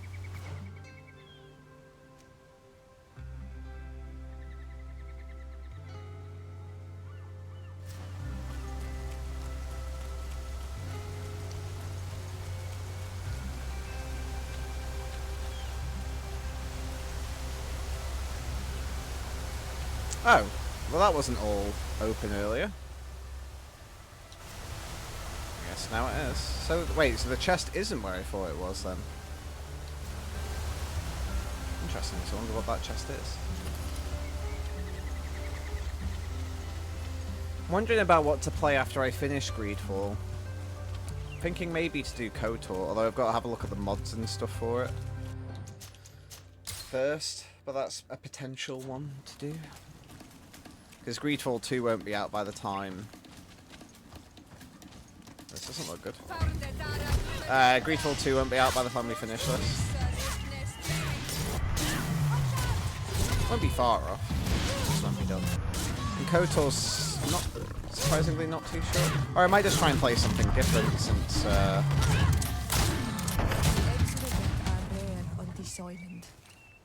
Ken, your vibe. It seemed interesting. It's funny, Doc. They don't eat their prey where they catch it. They would normally take it back to their lair. Maybe they were about to do just that when we got here. Let's look around. We'll soon find out. And let's not forget Aurelia's chest. Yeah, it's funny that you mention it, Doc, because I had a friend who I met today tell me about Cairns as well. Oh, sorry, not today, yesterday. Because we were watching the Royal Rumble together, and then and he was like, "Oh, have you played Cairns? If not, you should play Cairns." So potentially, how long is it? The ashes and embers are laid out as they should be, but the ground beneath them is untouched. This campfire has not been used. It seems as though it was just laid out as a prop. That's even more strange. To quote Hermes from Futurama, that raises even further questions. That's curious. On closer inspection, these men were obviously not killed by animals. The stab wounds are clearly visible. Something is wrong. The stab wounds on these outlaws and the fake campfire make me think this whole scene has been staged. And considering all we know about her family, I can't help thinking Aurelia de Vespe is responsible. The question is, why? I suppose we'll only find out once we've talked to her again. We'd best go back to the camp and return the chest. We need to find the chest first, though. Which we have not done yet.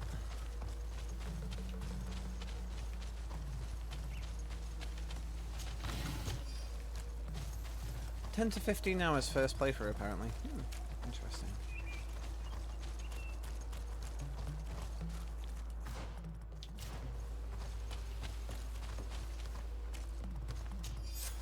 The de Vespe coat of arms. This must be the chest Aurelia asked us to find. Can you open it?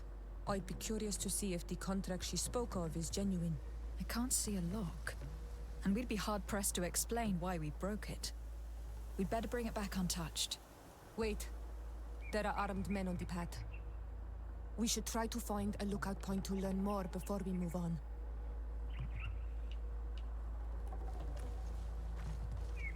I got to see the assassinos. It seems they are Aurelia de Vespe's swordsmen. I'm afraid it is now beyond doubt. These men were sent to ambush us. Aurelia sent us to recover that chest solely in order to get rid of us. Those men are idiots. They should have done a better job of concealing themselves. We can easily get around them to avoid a fight. Unless you'd like to teach them a lesson. I mean, I like the way Siora said that. You are speaking my language, princess. So what is the objective quest? It just says give her a chest back. Doesn't say how we go about doing it. Right, I am just going to quickly go over here though, because this looked like there was a passageway. Yeah, it's a bigger one. Yes. I like how Siora is now speaking my love language, which is shoot everybody in the face. Oh. Oh wow, got another weapon. This DLC is just like the weapon zone. They're coming out the walls. Perfect couple, yeah. It's like the Spider-Man scene where it's like I'm somewhat of a scientist myself. Siora's just like I'm somewhat of a murderer myself. But yeah, 10 to 15 hours isn't too bad. I'll have a think about it. I mean, I have got quite a few games on my Steam library still to kind of get through. So we'll have a think about it, but actually, tell you what, there's a game that I haven't played on stream, which I was considering doing at some point, which is Alpha Protocol. So I bought it, and so I have bought it and I have played it. It's a game that I've wanted to play for forever, and it recently got released on GOG. So that's potential another one as well, which is like, basically you can be James Bond, you can be Jason Bourne, you can be like Sam Fisher. You can like do different styles of like spy espionage gameplay. So that's like a another potential one we could do as well. I'm trying to remember how long it is. I don't think it's mega long, to be fair, but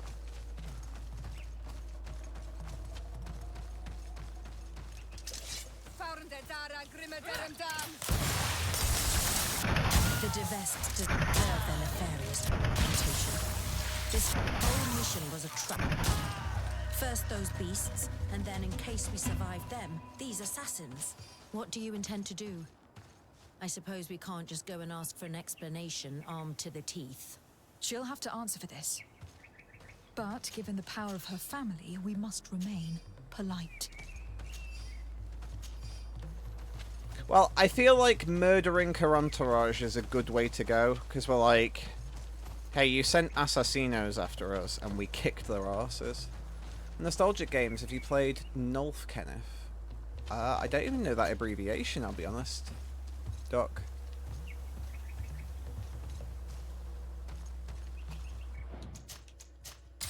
What's Nulf? I mean, if you say it out loud, it's probably something that I'll immediately be like, ah, Nulf. But it's not jumping out at me at the minute. Oh, No One Lives Forever! Ah, that is such a good game! Good shout, Doc.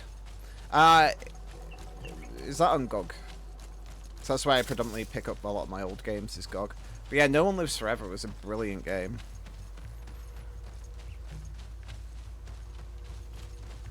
Oh, there's more blood. Interesting.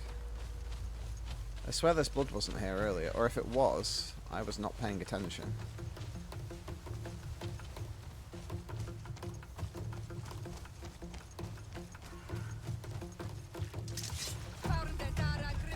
Maybe it was, I just wasn't paying attention. Gotta be, yeah, you'd assume so.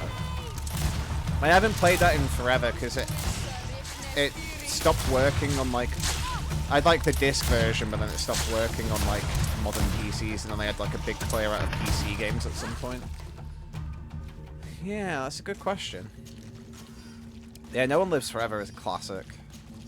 I love that game. That was basically stealth espionage mixed in with, like, Austin Powers groovy 60s stuff. Ah, here we go, more assassinos.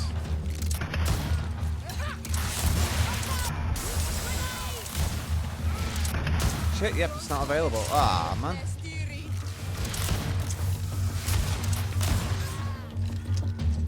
Oh, dispose of the thieves. Oh, that was the other, that was the side quest line, wasn't it? Okay. Cool, cool.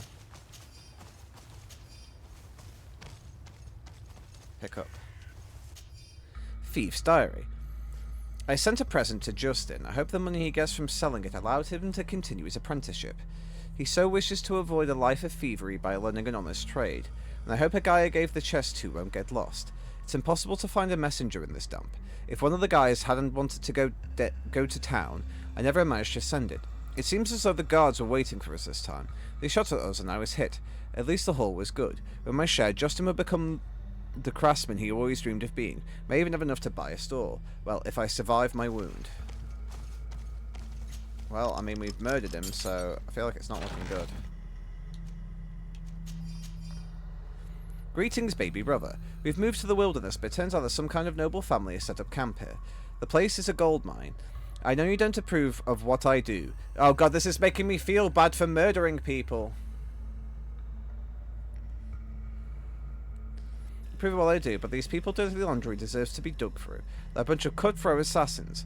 We found a small present in the chest I sent. It's one of the treasures I managed to pick up in the camp.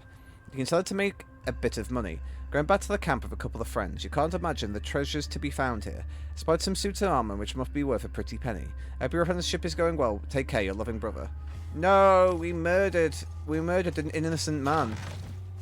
I mean, he's not really, because he's a thief. But we murdered a normal innocent man, kind of. I wonder if I have the physical discs here. Yeah, I did have the physical disc, but then I had like a bit of a clear out, so... I'm offering reward to anybody who finds my friend. He's one of the Highness's servants, as am I.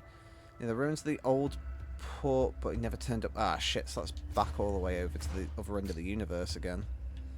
So they'd be down there somewhere, probably. Right. Well, we need to make our way back either way, so let's start making our way back over. But yeah, that is a classic. So yeah, so we might Alpha Protocol. So we've got KOTOR on the list.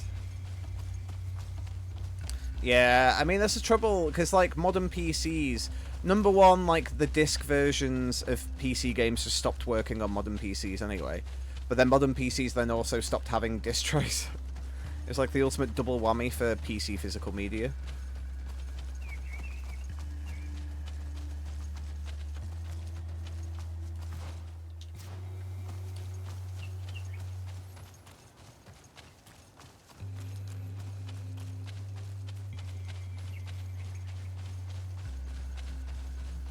I used to have like all my Command and Conquer like discs and stuff though. Is it Cliff Camp or the Diverse Camp? I mean, probably the Diverse Camp, I guess. And I can go back down. Okay, so there's blood there. So I'm assuming... Does the blood lead to... I don't know. Let's have a look around. Most of my discs are behind me. It's because you're a swag boy, Ken. Letter from the servant to his beloved. Blanche, my sweet, I have gone to fetch some oars from the old shipwreck to take you out by boat. Wait for me here, I'll be back soon. Okay. So, okay. So that's a start. That's a start for 10. I said my theme pop box and 7 floppy disks. Oh, the dream. Yeah, I had Command and Conquer on disc. I had all like I had all of the, you know, LucasArts games on disc.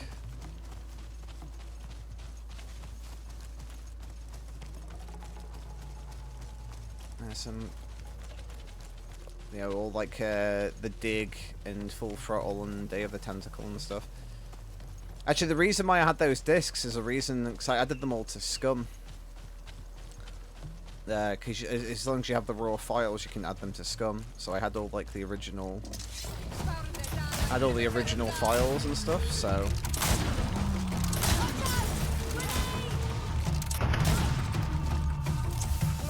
Sierra, stop fighting 7 guys on your own.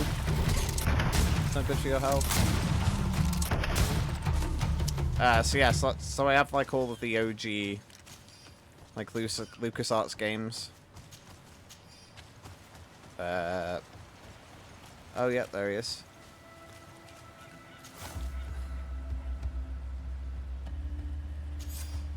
Seven's diary. Ask Blanche to meet me near the abandoned port.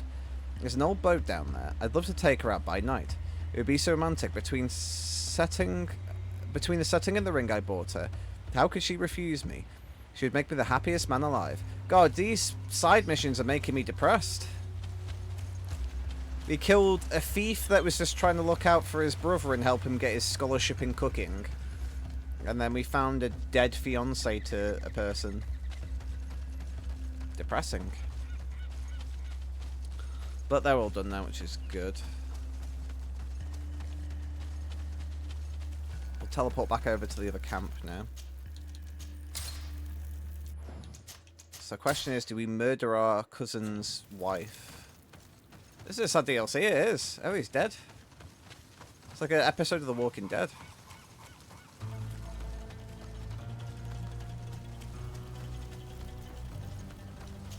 I'm I mean, I don't know what's going to happen, but I would love to buy the assassin's outfits and maybe make that my character's new thing. Have her be an assassino. You? I did think I'd see you again. So soon. Is that because you'd hoped we'd be clawed to death by those beasts, or because you thought your assassins would get the better of us? Come now, who do you take me for? I was just putting your courage to the test, that's all. A princess's whim. I kindly suggest you forget all about this little incident. You see, my dear, we Vesps have a habit of knowing as much about our enemies as our friends. I'm afraid my father's men have obtained some rather sensitive information, which, well, if the other governors were to find out, it could very well jeopardize your position, along with that of the d'Orsay. If word were to get out about your origin, for example... Are you trying to blackmail me? Oh, what a horrid word! Come now, I would never do such a thing. Let's just say that I'm ensuring your loyalty. In fact, some of my men are already at the courts of Hikmet and San Mateus, and ready to act if you try anything. But I'm sure it won't come to that. We'll soon be part of the same family, after all.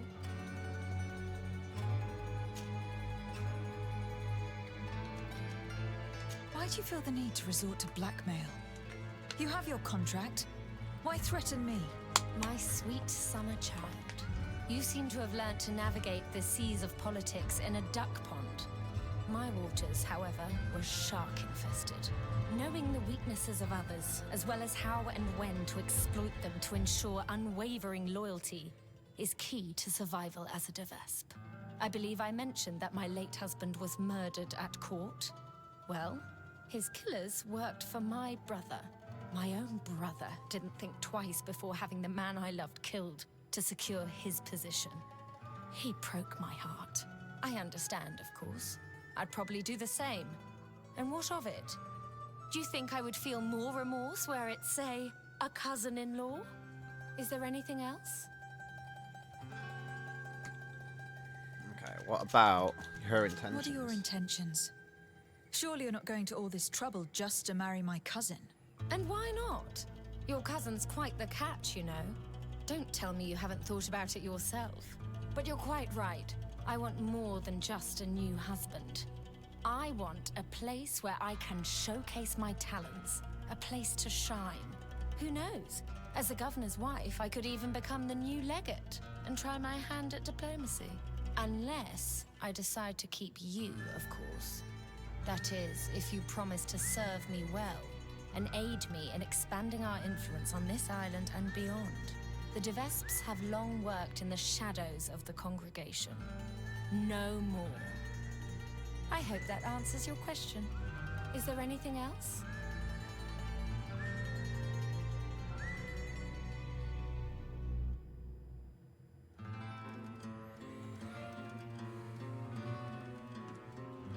Alright, I guess we have to give it the chest then. Here's your chest. This is the one you sent me to fetch. Yes, that's the one. Thank you for your help. You have shown yourself to be as reliable as they say. Long may it continue to be the case. Well, now that I've recovered my precious documents, you'll be able to deliver the wedding contract to your cousin in New Serene. I await the preparations for my arrival and accommodation. Then there'll be plenty of time to prepare the ceremony with my husband-to-be. The arrival of a noble lady such as yourself will require several arrangements. New Serene is a very new city. Yes, I'm sure. Don't dither for too long now. I'm counting on you to be as quick as possible. And to convince your cousin and his men to be reasonable. You know what's at stake. Is there anything else? I must be going, Your Grace. But of course. Well, my cousin's missing, so... I don't know why leave the camp is a quest in itself. I wonder if we're going to get attacked again. Also, do I have enough money to buy the sweet assassin gear? Oh, they've got their own rapiers as well. That's very cool. A bit less into their guns.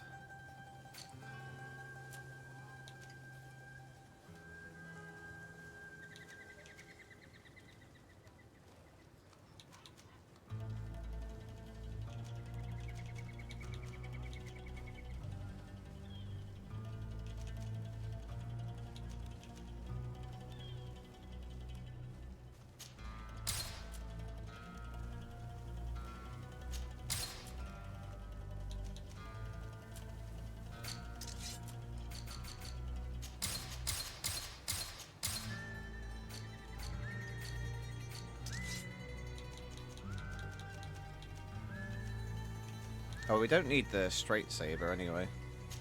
So I can sell that.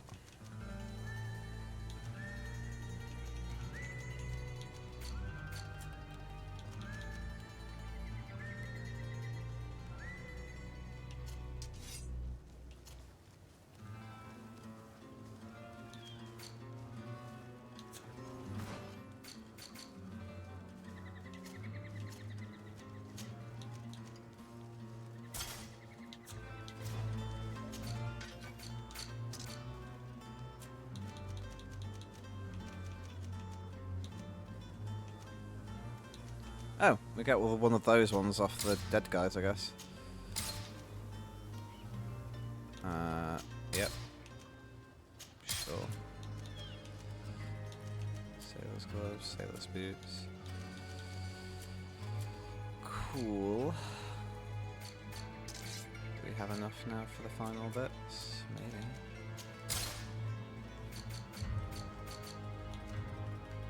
Interesting, they only have blue for those ones. We've got to have the Assassin's Hood, surely. Let's go full Assassino.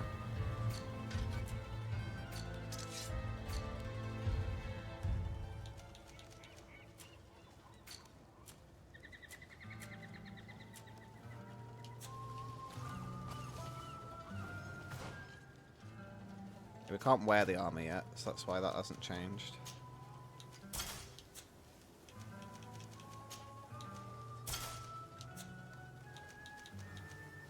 Cool. Sweet. Can we shoot her in the face yet? No, not yet, unfortunately.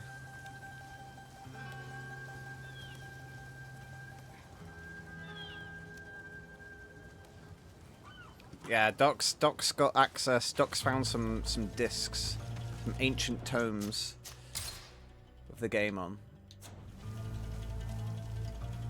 Yeah. Not a fan of this person. It's just don't know why it's She just has leave camp. us. We now have the contract, but even if it does turn out to be forged, we have no choice but to bend to her will. The situation is complicated, but the equation is not unsolvable. If she really does hold incriminating secrets, the only way to confront her now is to get them back before she can use them. Let's go to Hikmet and San Mateus and talk to those henchmen she spoke of. You're right. It's the only way to put an end to this alliance and supplant the Viper. Alright. Let's do it. Alright, I thought this DLC was over, so it's cool that it's cool that there's more to this.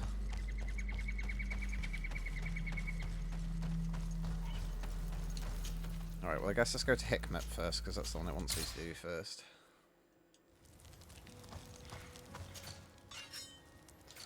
Let's get rid of everything. I mean, that's cool. That's just literally like a giant rapier. Big fan.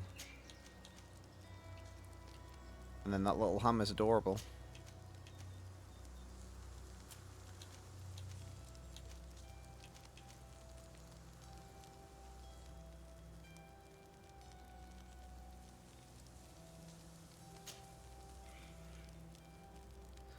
I'll keep that on me for now.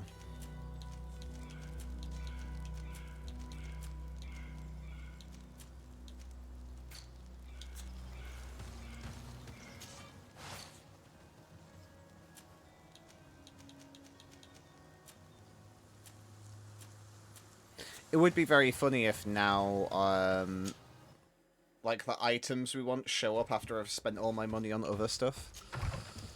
That would be pretty fun.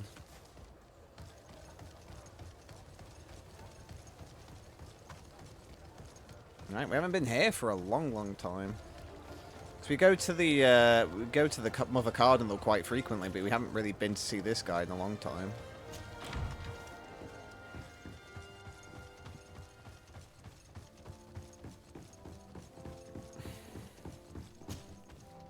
Your Excellency, Her Highness... Her Highness, Aurelia de Vespe of the Merchant Congregation has sent me to convey her regards. She would like to assure you of her deepest respect and her unwavering support as an ally with any troubles you may encounter. She also wishes to forewarn you that the person who, until now, presented herself as the congregation's legate may soon lose her position. Indeed, she is believed to have lied about her lineage, and doubt has now been cast upon her titles of nobility.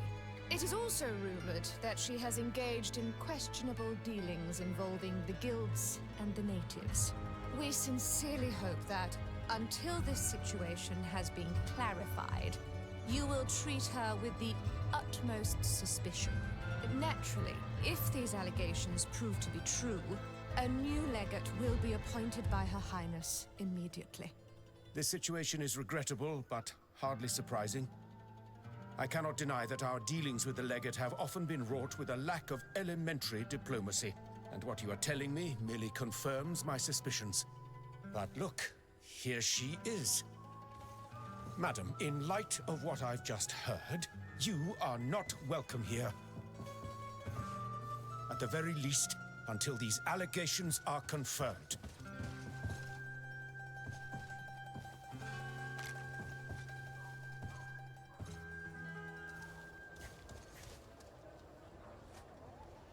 We were thrown out like trash. I can't believe that Viper's claptrap got us into this mess. How will we discover where those documents are now? The governor must be a fool to believe the lies of such a name matter. But don't worry, we'll find the documents you seek. We just have to hide here and follow her. I'm trying to remember what our relationship was with...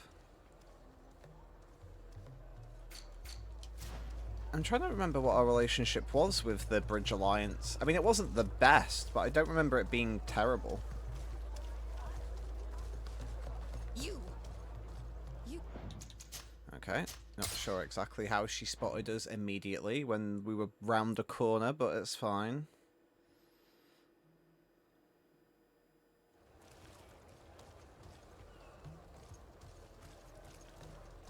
She must have keen ears.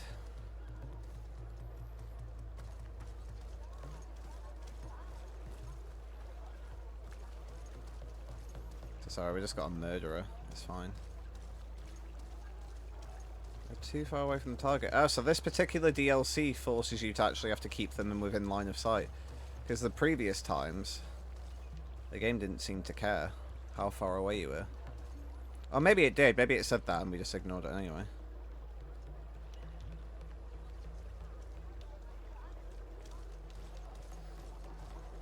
We have a friendly relationship though with the Mother Cardinal, so I think she'd be on our side. I think she'd tell the person to get wrecked. And also, if I bring Father Petrus with me, we have dirt on the Mother Cardinal, so she'll have to help us anyway.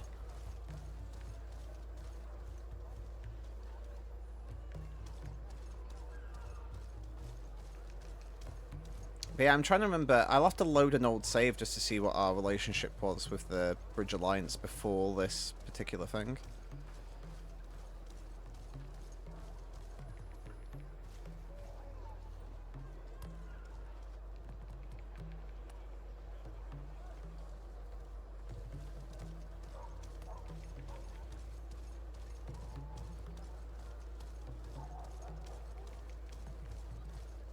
We might be trapped here.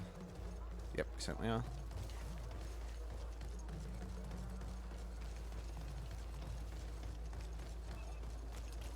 It's fine, I can still see her.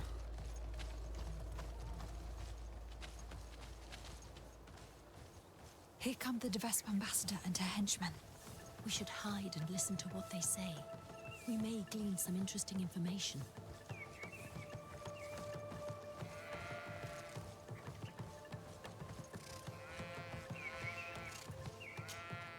Ambassador? Did your meeting with the governor go well? The meeting went very well. The governor was so incensed by what I told him that when the legate arrived unannounced, she was immediately thrown out. It seems that our representative on the island has not found favor with the other governors. It was about time our mistress intervened. However, the legate's presence is problematic. I did not expect her here so soon. Special care must be taken to better hide our documents. If they search the old farm under the cliff, she or her comrades could well find them. Tomorrow morning, we must move them to a safer hiding place. In the meantime, we must rest. As you command, Ambassador. Ask him to give us the benefit of the doubt. Oh, yeah.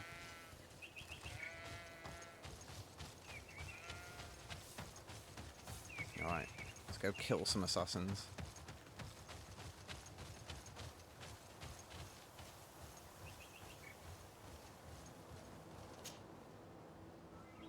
Damn it! It was a trap.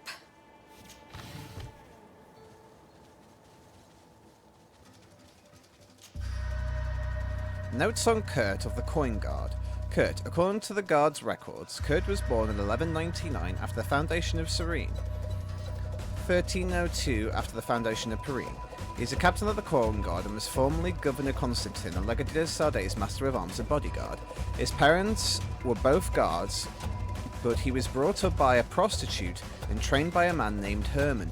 Oh, so Herman, who he wanted us to go after, was who he was brought up by. I didn't know that part. And for both his greatness and the torment he puts his recruits through. In spite of what he went through, he's always been loyal to the Guard. His loyalty towards the Governor and his legate was such that he didn't hesitate to report the attempted uprising organised by his commander. So it's useless to try and bribe him by usual means. However, he seems to care deeply for the young recruit. Such a commitment could be used to bend him to our will, either through kidnapping or blackmail. Sounds good.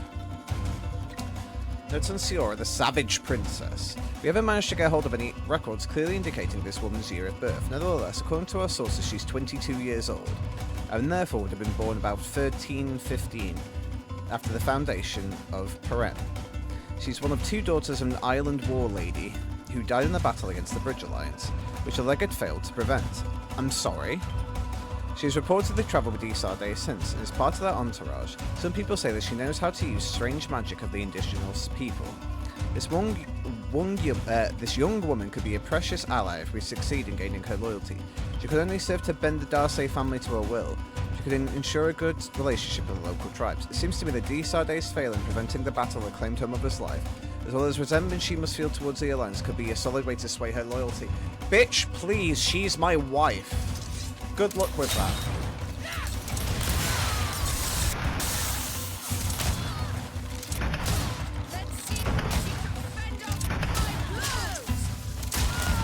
There are some documents, but it's not the evidence Aurelia spoke of.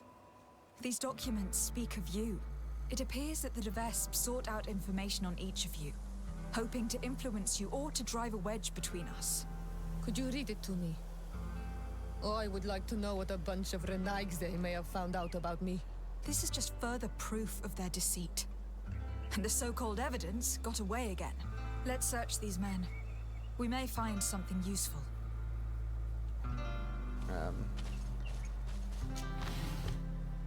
Let's see what they have to say on the other people. Notes on Afra of the Bridge Alliance. Afra was born in Elima in 182 after the foundation of the Alliance, 1310 on the foundation of Perrine. Oh, so it's based on... So their date of birth is based on... Well, the years are based on the foundation of cities, which is... Or, like, alliances, which is awkward. So there's no actual, like, set date, I guess. Afra was born to a family well known for their skill in the field of astronomy. She tried to steer her career towards the study of nature.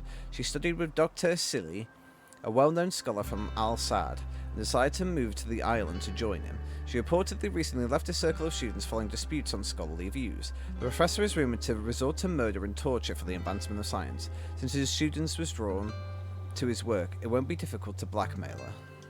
Nice. Bishop Petrus of Ptolemy. According to Ptolemy's records, Bishop Petrus was born in 763 after St. Matthias, 1280 in the foundation of Perrine. He is a legate of Ptolemy under the Tirfidi congregation and seems to have become the Legate de Sardet's travelling companion. He was born to a bourgeois and a very pious family from Ptolemy. Joined the missionaries very young and climbed the ranks quickly. He became a member of the Ptolemaic embassy in Serene at the age of 33. He held the position for several years. He's a well-known diplomat who wishes to become a cardinal. He's rumoured to be a big fan of pleasure houses. I mean, that would explain why he knew so much. We kind of assumed as much when some of the ladies of the night were saying, "Hello, father." He's like, my child, please, I'm on business. His ambitions and his little vice should serve as leverage. If he is as desperate for a title as they say, pledging our support to him at the next council should ensure his loyalty towards us. And then on Vasco, I'd be interested to see what dirt they have on Vasco, because I guess maybe about his family. Born 1312 of the foundation of Perrine. Vasco is of the Sea Gibbon. According to our information, he comes from a noble family in Serene. Though we'll not be able to find accurate information about his ancestry yet. He rose to the rank of captain and captained his own ship for some time. His arrival to Tier 3D, he lost his rank and the admiral ordered him to join Legate de Sardet entourage, no doubt to spy on them. According to our sources, he's become bitter and yearns for his alternate life as a young nobleman. According to our sources, he's become bitter and yearns for his alternate life as a young nobleman. It'd be extremely easy for us to win him over our cause with a little title. Obviously, they do not fucking know Vasco. Vasco's like, I don't want to be a rich bitch. And they're like, we'll just offer him a deed to a house and a title and he'll be on our side. These people's sources are clearly shit. Well, apart from on Father Petrus, he does like a little brothel every now and again. I mean, who doesn't? In return, he could undoubtedly give us a lot of information, not only on those he's been spying on, his arrival, but also on the Nords.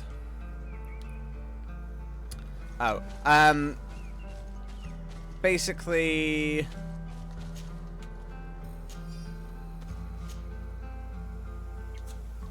Come back here. Maybe come back here. Oh, we got as far as Afra.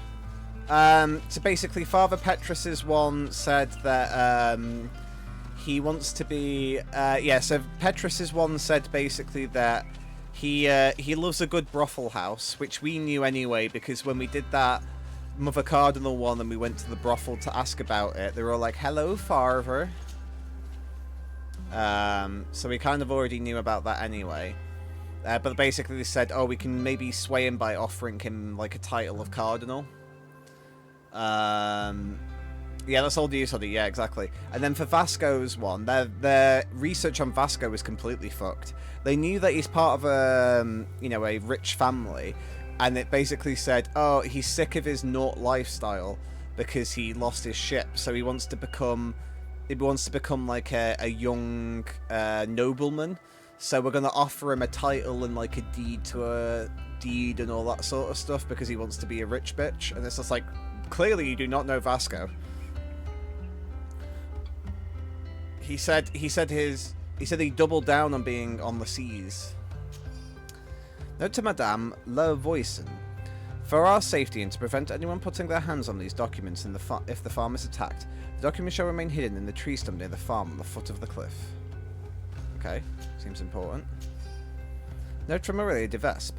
Make sure that the imbecile merchant, Valens, keeps our chest away from the prying eyes of de Sardet, and tell him that if anything happens to you, you must send it to the governor Hypno, so he may read its contents. Instill as much suspicion as possible in the court, but don't use those documents just yet. For now, our goal isn't to suffocate our prey, just so they know who's atop the food chain. He was curious about why his life would have been short, but ultimately he was a seaman. According to this letter, the chest was given to a merchant in town who deals with the de Vespes. Yeah, well... He was ordered to hand it to the governor if something happens to the delegation. Aurelia is clever if nothing else. We must get that chest from the merchant before he learns of their deaths. Yeah, I mean, Vasco just wanted to know his brother. And as soon as he found out that his brother was a posh bitch, he was like, yeah, I don't think that life's for me.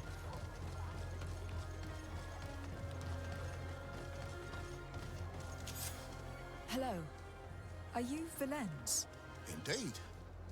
What can I do for you, milady? Are you looking for tools for your workers? I have a large range of tools. Everything you need for mining or timber harvesting.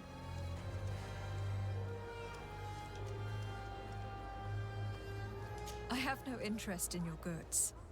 I have been sent by Her Highness Aurelia de Vespe. She asked me to recover a chest you have in your keeping. Of course, of course. It's stuffed between my goods in the street just behind us. I hope you tell your mistress that I obeyed her orders. I will. Do not worry. She will be told. I will tell her specifically, Valens gave me the chest free of charge. No fight was put up. No son Constantine de Saucy. Constantine de Saucy. Constantine was born in 1209 after the foundation of Serene. In 1312 after the foundation of Perenne. He is Prince Claude d'Orsay's second son, born to his second wife, Julia d'Orsay. Recently appointed governor in Tier 3, Constantine d'Orsay has only been the prince's official heir since the death of his older brother. The cause of his death is explained in the attached letter. Julia d'Orsay paid some of our men to get rid of her cumbersome stepson. I must admit I respect that woman. She could be one of us. That being said, the brother's assassination calls into question Constantine's legitimacy and his claim to his father's fortune and throne. With such a mother, can we even be sure that he's the prince's legitimate son? Attached to this letter is agreed payment. Remember, it's imperative that your hand is not suspected in Lauren's death. My son must reign. Julia d'Orsay. Oh wow, so Constantine's mum, who's the second wife of the prince, basically had the prince's original son killed off to make room for Constantine. Brutal. Yeah, that's true, he did say that. Your Excellency. He did say that early on.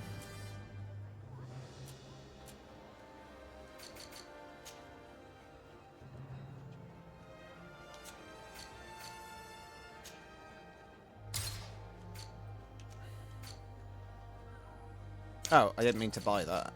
Oops. Meant to sell those. I can sell one of the assassin's hoods, I guess. Cool. Thanks for your visit.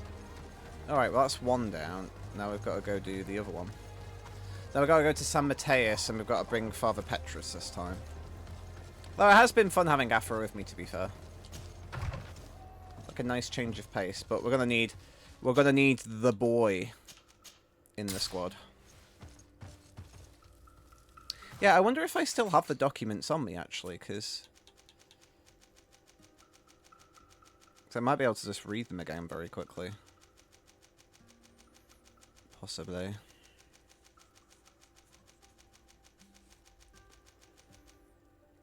Oh yeah, here we go. So Petrus. So according to Ptolemy's records, Bishop Petrus was born in 763 after St. Matthias. He's a legate of Ptolemy under the Tier 3 congregation, so he used to become legate de Sardet's travelling companion. He was born to a bourgeois and very pious family from Ptolemy, joined the missionaries very young and climbed the ranks quickly. He became a member of Ptolemy's embassy in Cyrene at the age of 33. He held the position for several years. He's a well-known diplomat who wishes to become cardinal. He's rumoured to be a big fan of pleasure houses, which is the bit we already know. His ambition and his little vice should serve as leverage. If he is desperate for a title, as they say, pledging our support for him, the next council should install his loyalty. So basically they're saying, like, if we can basically agree for him to be, like, the next mother cardinal, but obviously be the daddy cardinal. And then Vasco. Vasco is one of the Sea-Given. According to our information, he comes from a noble family in Cyrene. However, we have not yet been able to find accurate information about his ancestry yet. He rose to the rank of captain and captained his own ship for some time. On his arrival in Tier 3, he lost his rank when the admiral ordered him to join Legate de Sardet's entourage, no doubt to spy on them. According to our sources, who are very shit at their job, he's become bitter and yearns for his alternative life as a young nobleman. It'd be extremely easy for us to win him over to our cause with a title or other small income in Perenne. In return, he could undoubtedly give us a lot of information, not only about those he'd been spying on since he arrived in this island, but also on the Norts. Dude, you need some better sources. That's all I have to say, my friends. Need better sources.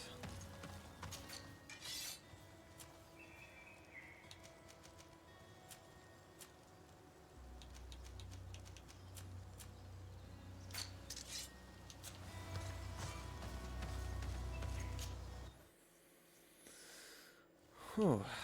Okay, let's go speak to this. Oh. Now that is interesting. Letter from a sympathizer. Your Excellency de Sardet, I know your enemies are in town and where to find them. Meet me at the town gates to know more. A guard. Oh, a top lad.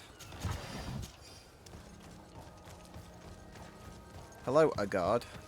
My name is Sardet. Hello. Are you the guard who left me a message at the embassy? Greetings, Your Excellency. Yes, it was me. I thought you should be warned when I saw those vermin bearing the Devesp livery. This is indeed interesting information. Do you know if they're staying in town? The delegation leader is always at the tavern. He drinks heavily. His men wander around town looking for trouble. Thank you. I imagine you're expecting a reward. No, Your Excellency, keep your money. I'll consider myself highly rewarded if you manage to put a stop to their horrible manipulative What a top lad. plans. My old battalion was almost completely lost to those vipers. They led us into a trap and left us to rot. So I don't know what you wish to do to them, but I wish you the best success. Shoot them in the face. What an absolute top shagger that guy is.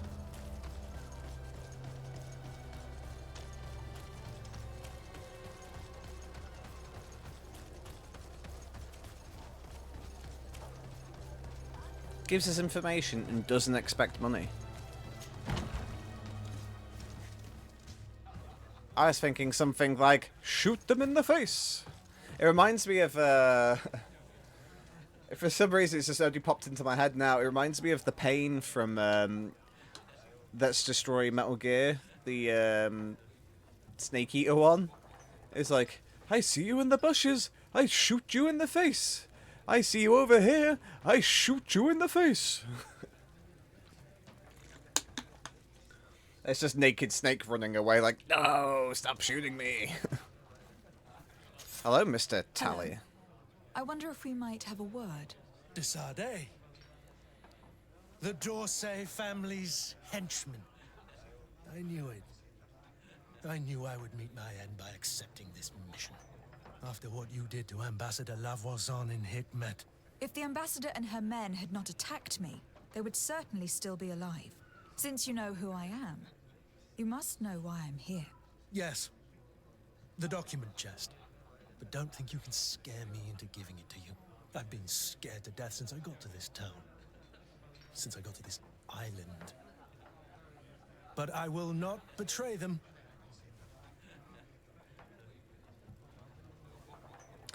I mean, we could use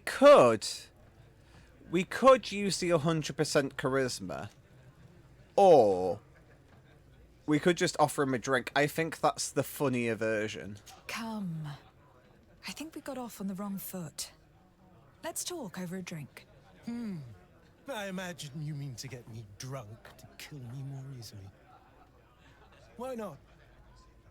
Couldn't make things any worse. I may as well seek an inebriated death. This was the But funnier make no choice. mistake. I won't tell you anything. I know where my loyalties lie. Even if I was sent on a suicide mission. I'm sure of it. But why do you think they gave you this mission? I imagine that I did something which displeased Her Highness. But I really don't know. Forget about it. My glass is already empty. I think we just get this guy hammered. Why not? Go on, have another. You'll feel better for it. Oh, at least it warms me. Maybe it's because I complained when I was told I would be escorting the princess. I worked for her father before. Alexandre the Vesp is quite a man. Harsh and intelligent. But his daughter... she isn't as crazed as Octave, the cursed son, but she's still very dangerous. I'd watch out if I were you. And I really didn't want to come to this island. My whole family is in Peren, for goodness sakes. Oh, look. My glass is empty again. I love this guy. Here, have a bit more. Oh, you're not as bad as they say, you know? Anyway, I ended up with this accursed mission, and I thought to myself, ha-ha! I will not be screwed over. No, I'm clever too, you know? Well, I'm mostly clever.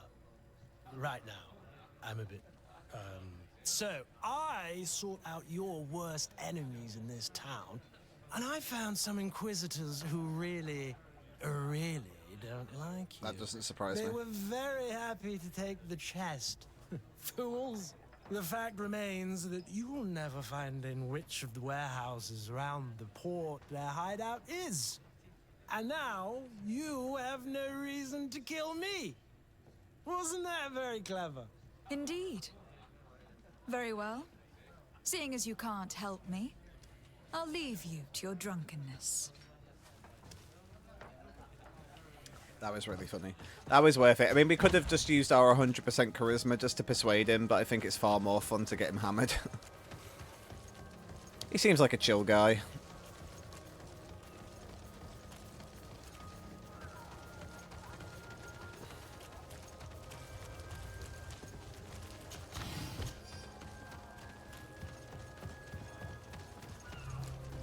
Getting him drunk was the right choice, yeah. So you found us. But don't rejoice too soon. You will not leave this warehouse alive. Come. I'm sure we can work this out. I only want the Devesp chest. Don't count on it. Because of you, our order has been driven off this island and the governor treats us like criminals. Because you are. We shall avenge our brothers and our order. And have you guys not learned? Have you guys just not learned? Ever?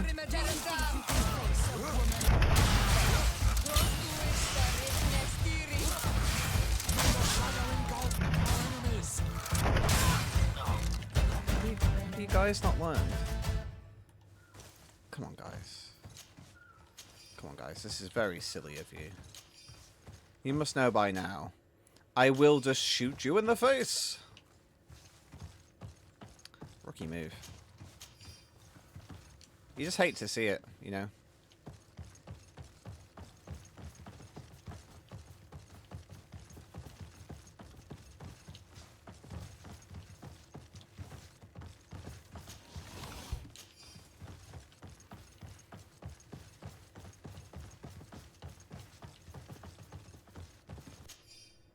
Notes on Lega de Sardet. This will be interesting. De Sardet was born in 1210 after the foundation of Serene, 1330 after the foundation of Peren. Appointed legate of the congregation before her departure from Serene, this young woman accomplished diplomatic missions entrusted to her by Governor Constantin de Sorsay. According to her information, she's rather talented, but she is unfortunately too close to her cousin for us to count on her willing loyalty. We must therefore either get rid of her or blackmail her. This shouldn't be a problem since it seems like a legate is not a legitimate child. Indeed, the child was presented to the court in the autumn of the year 1210. We have gathered several documents proving that her father, General Marc de Sardet, was sent on an expedition nearly a year before her birth, and he never returned to court. Livy Sardet de Sardet must therefore have birthed a bastard. So they just think, here we go. These guys have shit information. These guys just think I'm a bastard. But what I actually am is a native from this island, baby.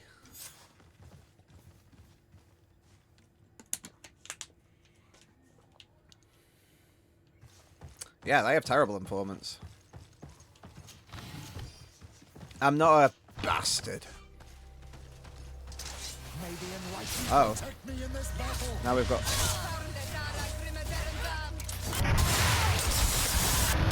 assassinos again.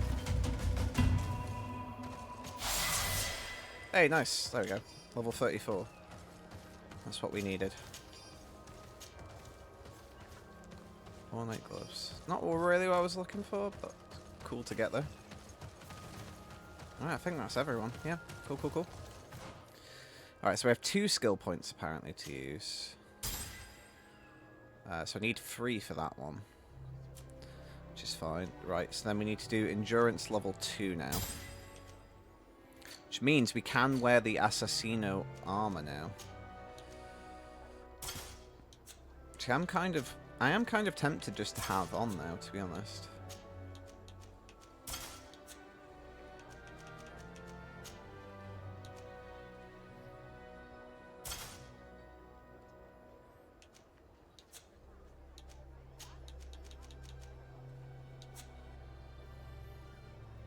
Yeah, I'm digging the Assassino look. I'll be honest. I feel like we've gone Merchant of the Congregation for the whole game, but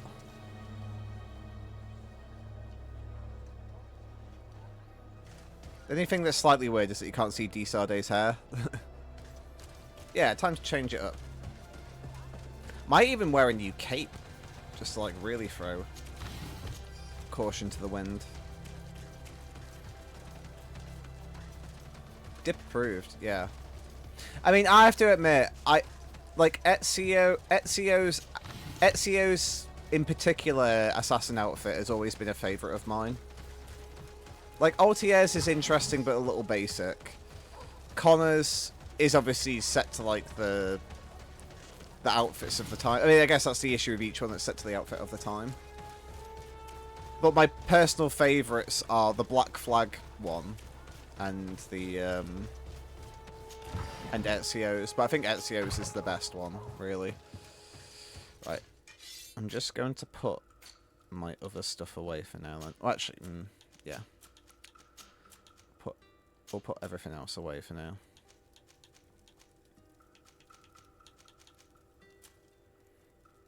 And then I think we're gonna take out the capes. Right, we need. Okay, blind cape of Talime. I mean, it's red, so that's probably going to be our best bet. Yes, so let's go for the Talime cape.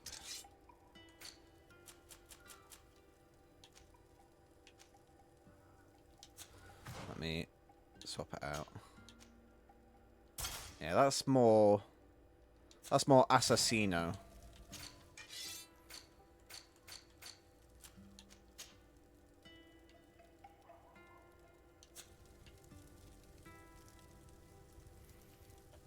Trouble is, though, we need to now... I need to somehow get money again so I can upgrade this armor. But, hey-ho.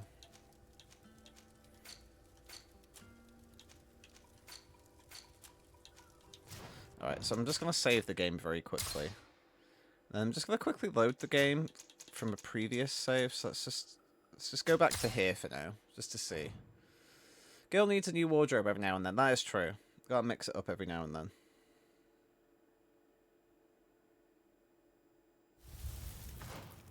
So what was our relationship? Oh, to be fair, the Bridge Alliance fucking hates us anyway. Okay. Now I understand why they weren't really on our side. Well, it'd be interesting, though. I wonder what would have happened if... I wonder what would have happened if your relationship with them was better. Oh, I do wonder, I wonder if that's why the guard told us ahead of time. That's an interesting one. I'm going to put Afra back in as well. Because, again, she knows about poisons and stuff, so it makes sense to me. But yeah, I wonder if that's because it says a sympathetic guard, so I wonder if it's because our relationship's so good with the church. That's the reason why we found out about it before it got to the governor, whereas because the Bridge Alliance hates us. Which, to be fair, we hate the Bridge Alliance too. The feeling's mutual.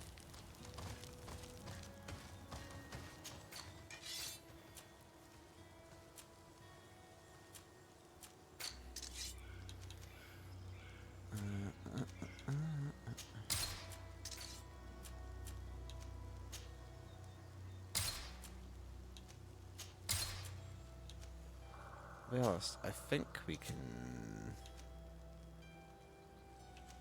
sell all this crap, to be honest.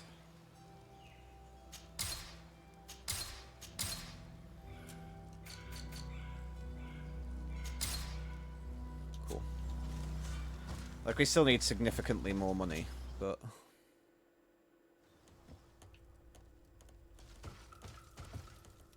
I'm trying to remember what I spent all my money on, to be honest. I don't even remember. Oh, yeah, I just randomly bought a bunch of gear, didn't I, for, like, no reason. Just to, like, hope... It's not the first time I've noticed these papers you stick on the walls. But these are new. They weren't here last time. I'd like to go have a look, out of idle curiosity. Propaganda poster. The governor de Sardet and his henchman, de Sardet, are both illegitimate. They usurped their positions at the head of this town, built by Lady Morange. Their titles and nobility were obtained through the blood of innocence and bastardry. Yeah, they were. They used the prince's kindness to climb to power. People of New Serene reject these usurpers, choose new legitimate leaders. What is this nonsense? Another de Vespe trick. They'll truly stop at nothing. These posters could cause a full-scale riot. We must stop them from spreading around town. These people are angry. They must have read the papers we saw. We should ask these I knew this Constantine wasn't who he claimed to be. As for de Sardet, it's clear she's not from around here. Uh-oh, the racists are out. Our new governor, and I think the legate is rather nice. If you ask me, it's a load of... Yeah, you see, you're a top lady. Thank you. Greetings, madam. Did you happen to see by any chance who stuck up these posters? Oh, you are the famous legate these posters speak of. You would never tell me if it were all true. Anyway, if you want revenge against the woman who stuck 'em up, you're too late. The guards caught her in the act, and when they saw what was written on the posters, they took her to the barracks. She must be rotting away in jail now. Thank you. And you shouldn't believe those lies. As if you could say anything else.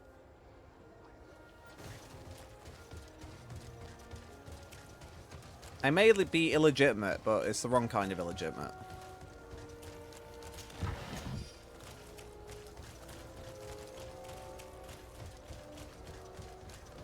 I'm the Illuminati kind of illegitimate. Oh, that's interesting. He's got a quest. Ah, Your Excellency, I'm glad to see you. It seems there has been an unexpected development. The manager of the tavern came to find me. He complained of supply problems on the island, and a customs sergeant who is seizing his shipments from the continent. Clearly, neither we nor the palace gave any such orders. You suspect that these seizures are being used to supply the contraband? It's the only logical answer. And you wonder if Egon is involved? Very well. I will find out. Okay. No, thank you. Well, we've got a new quest line to follow as well. Cool. It's a little annoying though that they don't tell us that there's new quest lines kind of hanging around. I only knew about that because I just happened to be in the area at the time. Something we can fix for next time.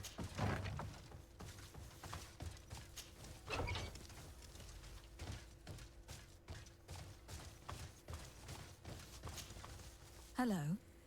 I'm the bastard murderer from your posters. Oh, Your Excellency. I'm not responsible for the content of those posters. I had no choice but to stick them up. In a sense, the guard's arrest protected me, but my partner is under lock and key and guarded by armed men who bear the de Vespe livery. They are responsible. They forced me to stick these posters up all around town. They threatened to kill my partner. If you don't stop them, they will kill him. I beg you, free him. I believe you, and I will free your friend if I can. Do you know where the other posters are? I must destroy this nonsense before it creates a riot. No, they only gave me one stack of them. They certainly have more, but I don't know where they're hiding the rest. The men who are holding him must know. Very well. I have no other choice but to free him. Where is he being held? Behind the barracks, along the docks. Please, hurry! I like how de Sardet is not like, oh, I should save the guy just to save the guy. She's like, oh, well, I guess I have no other choice. I guess I'm going to have to save this brick. If I have to. God. Got better things to do with my life. Let's see if there's any... There is... There's a person to speak to... Oh, there's two people to speak to, actually. But nobody with quests, so... Oh, whoops, wrong way. Got turned around.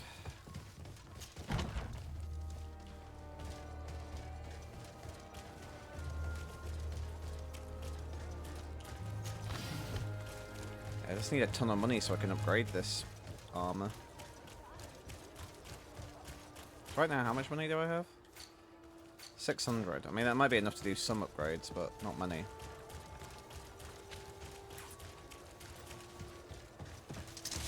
Oh, here he is. Got stuck a bit.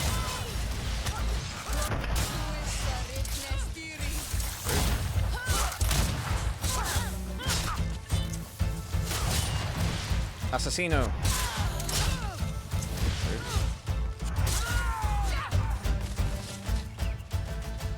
Hey, bro.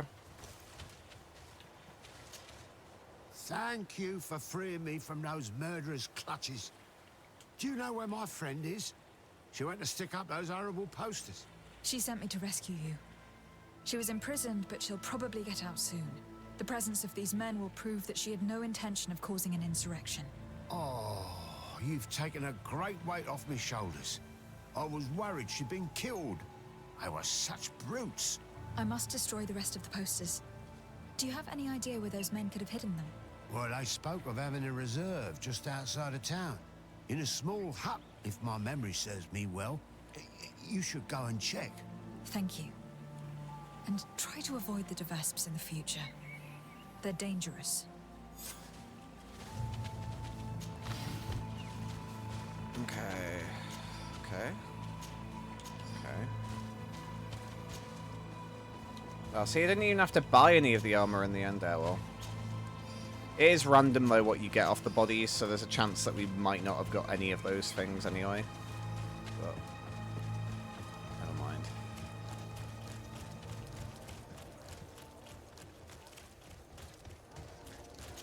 Should get us a little bit of more money, though, to be fair.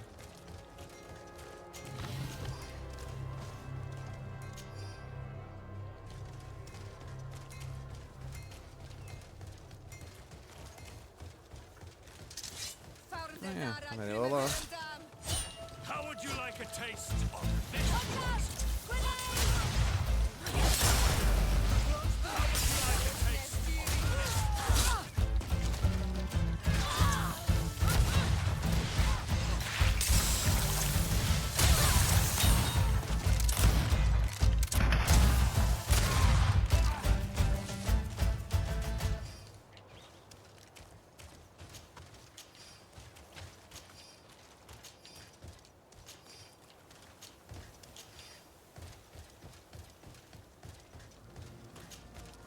It's always kind of my pet peeve in video games, though, that stuff is significantly... To sell stuff is significantly less than it is to buy. And I kind of know why they do that, so you just can't just buy everything in the game straight away. But, like... The markdown is insane. Make an alchemical... Yeah. Oh, okay, that was just to blow them up. Okay. Bring the documents to... Okay, cool, cool. Do we have to go around and rip down all the other posters, or the game just assume we got them? Oh, yeah, I want to sell, actually, please. So, sell.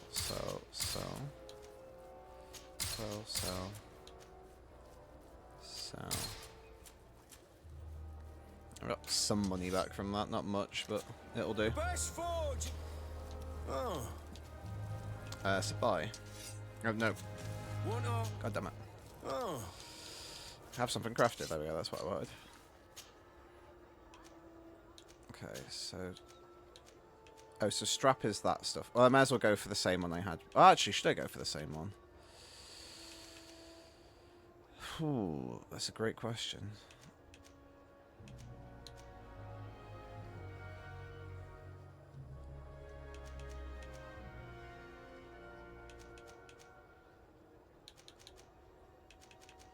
Yeah, that's great. We'll go for the same looking one. Why not?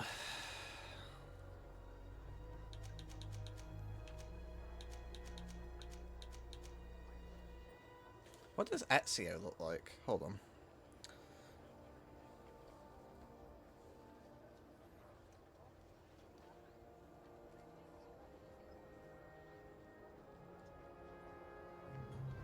Ezio armor, Assassin's Creed 2. Because you could upgrade the armor over time, couldn't you?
Yeah.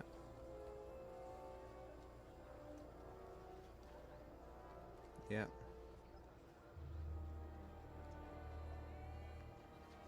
Okay, cool. So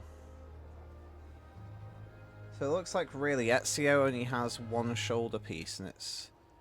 So I think we're going to try and emulate that to an extent.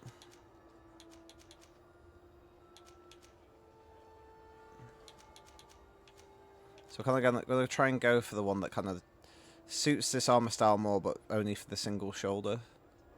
So that one looks too bulky for an Assassino. That's 2.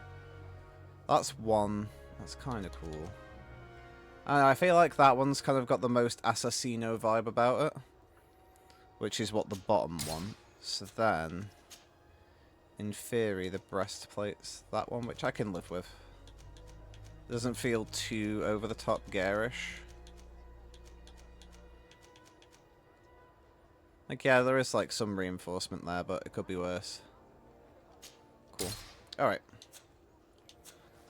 And then the gloves we can't upgrade, and the boots. Yeah, that's too much. That's too much. That's too much. Yeah, perfect. Great. We had enough money to do all of those upgrades, which is nice. The best forge in tier 3D. I think that looks alright. Armor, locks, custom pieces. Not too much, I don't think. The guy is always so happy to see me. So good. Every time.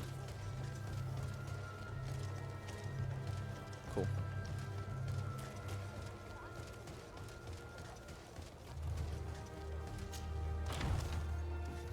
It is weird that, like, the DLC for this is basically these assassins. Considering, I guess, like, I don't know, by 2019 Assassin's Creed was kind of a bit less of a thing, but it just seems quite funny to me. But they literally have an Assassin's DLC.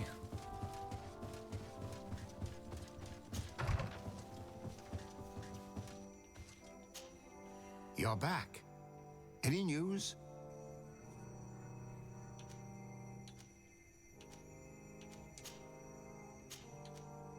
I recovered some documents that Aurelia intended to use against us.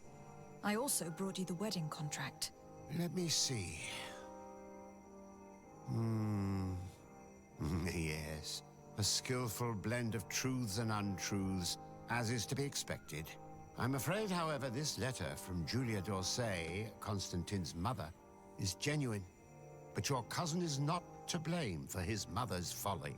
It caused him more harm than good, and he was but a child when his brother was killed. But the implication that he's not the prince's son is absurd. You know them both, and you know how much Constantine looks like his father. As for these documents about your mother, poor Livy would never have deceived your father. And furthermore... It's all right. I know. I'm a native of Tirfredi. My real mother was a Donegad of the Sisag Nemeis clan. So in a way, all this is both true and completely false. Yeah, that's what I said. I'm not General de Sardet's daughter, and my mother never deceived him. I wasn't aware you knew. It's true you were adopted, and though the adoption was somewhat irregular, in any case, I doubt that this information could truly be used against you. The revelations about Constantine are more cause for concern. But since you recovered the evidence, we needn't worry about it being used against us. Providing it's the only copy, of course. I believe so. What do you make of the marriage contract? Is it genuine? Well, the writing is that of a court clerk. But their handwriting all looks the same. Would be difficult to tell if it was truly written by your uncle. As for the seal, well, I'm almost certain that it is a forgery. But an excellent one at that. That being said, without the seal itself, you'd be hard-pressed to prove it. If we denounce this contract without evidence, Everyone will say that it's just an excuse to get out of the wedding. In that case, I need to find that seal. Let's hope Aurelia de Vespe has brought it with her. I'd wager she did. She may want to use it again. If you want to find it, you'll have to get her away from her camp to have a good chance to search her belongings. Oh, I'll As search I'm her supposed to be belongings. organizing the princess's arrival, Lady Morange can surely help by sending for her. Thank you, sir. Was there anything else you wish to ask? I'm good. I must be on my way. Goodbye, Professor. Goodbye. And tread carefully. I will try. We've got some gold coins for that as well. Nice.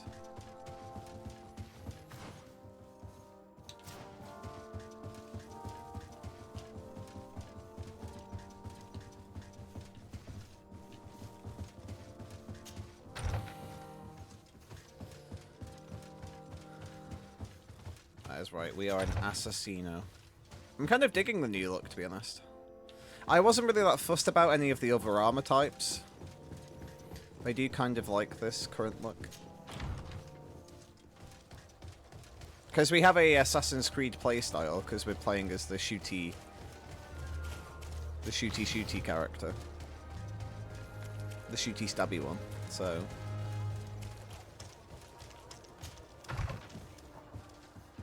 Hello. By the look on your face, you've already experienced the de Vespe's deceit firsthand. Indeed. Aurelia tried to blackmail us.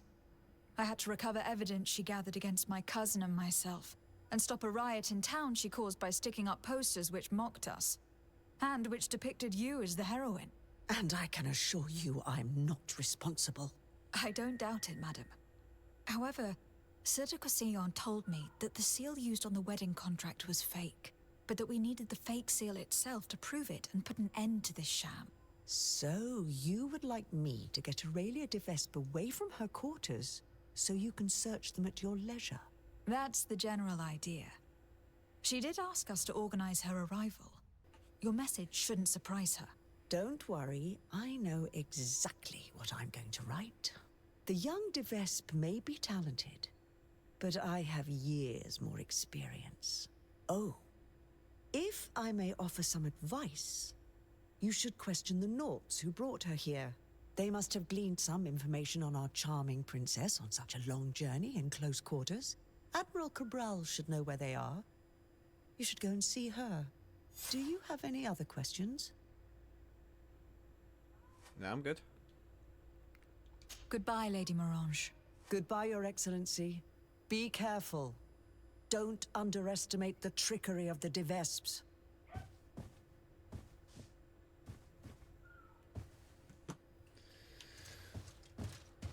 Alright, let's boogie.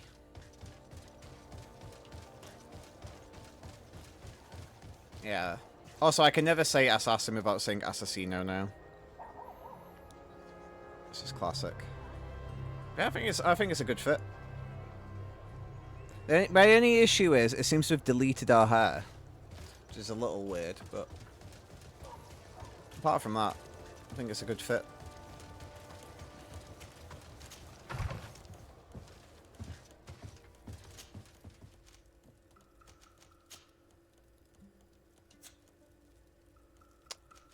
We're set to speak to the Nauts.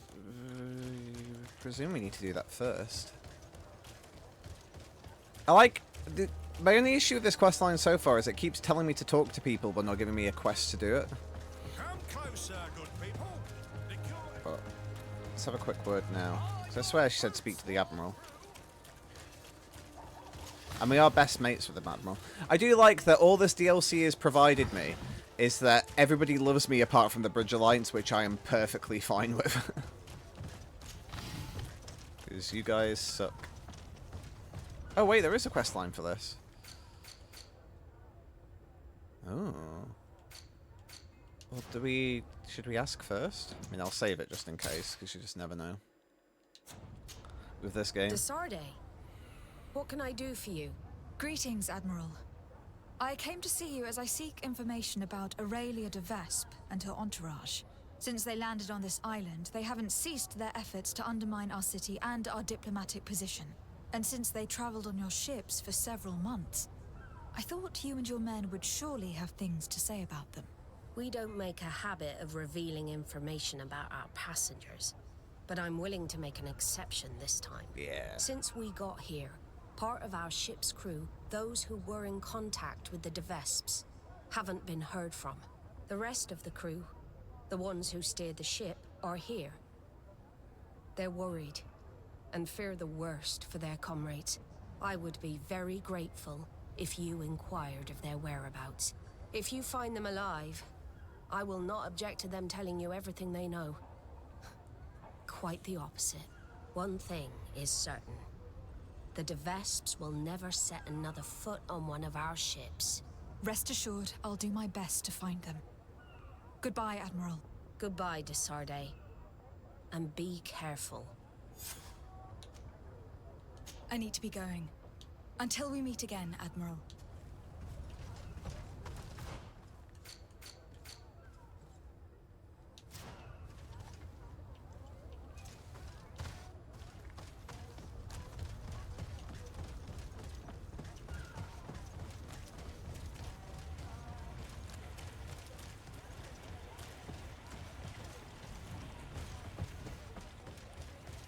Doesn't look like there's anybody else here at the minute.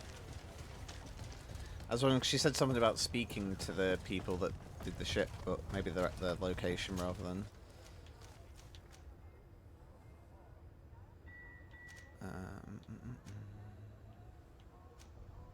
Yeah, cool. Alright, here we go.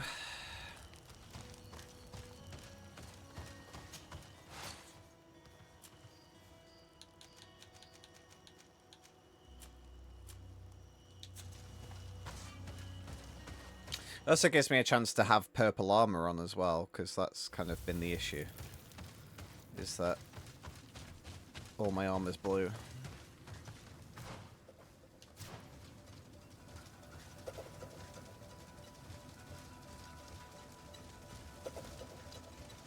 Okay, I presume we ideally want to be sneaky here.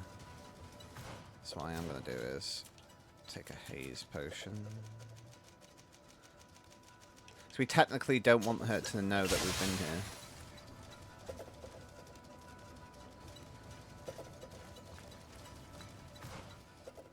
But it's not this one, it's the big one. We want to try and get inside. I wonder if there's a... Ooh, shit. Did not see those guys there. Did not see those guys there. Also thought I saved it, but I guess I didn't. I'm so used to saving now, I just assume I have done.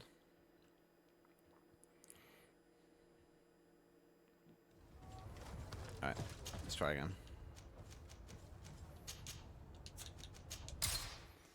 I love how the haze potion makes you super sneaky by surrounding you in glowing light. Yeah, I mean, that's a fair point.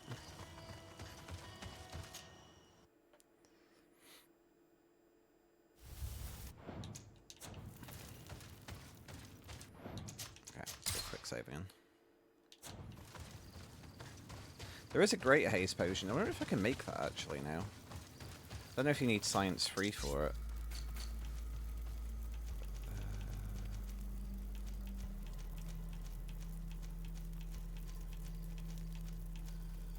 Greater haze potion. Oh, we have got science level 3 according to this, which is weird, but we'll make 10, I guess. Sweet. Make ourselves even sneakier.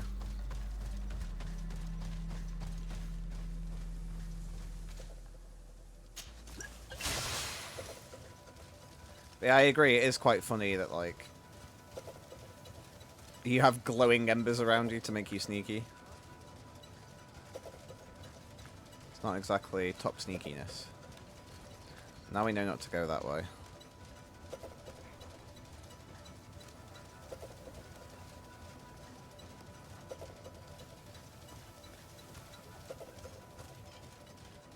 The potion seems to be doing its job at least. Note concerning the Nauts. Keep the Nauts who served us during the crossings locked up in the underground rooms under the ruins in the south of the region. They must not reveal what they witnessed, and having a few Nauts Nord hostages could be of use against their admiral if need be. Okay. Okay.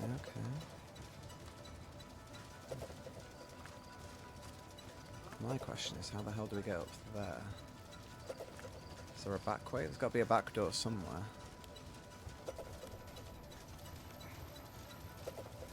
To quote Barry.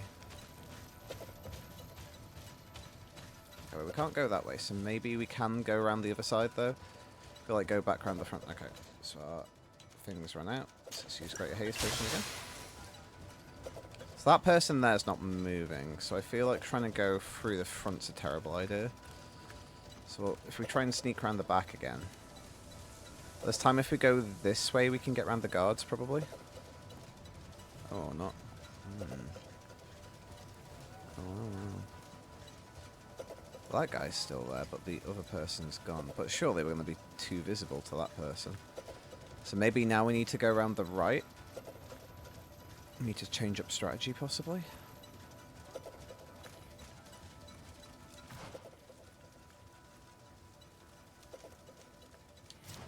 I mean, I presume we save getting notes till later, but I don't know.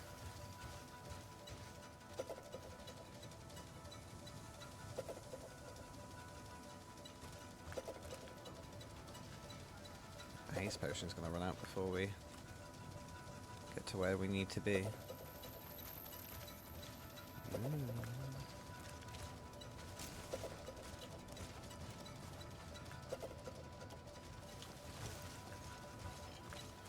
Don't worry about it, bro.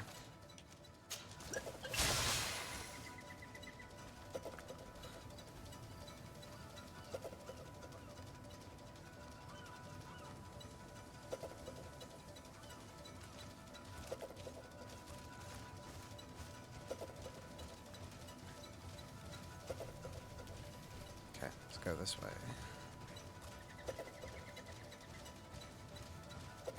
Well, we definitely can't go the other way, so I'm going to try and go this way. Oh yeah, here we go. Yeah, we got a straight path, yeah. Oh, this is where it's at. Oh, there's a whole extra secret path there. I don't know where that leads to.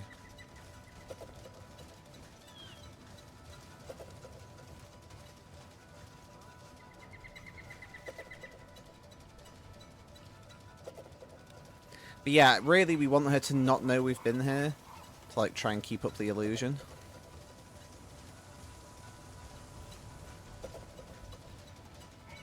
So we want her to think that she still has leverage on us.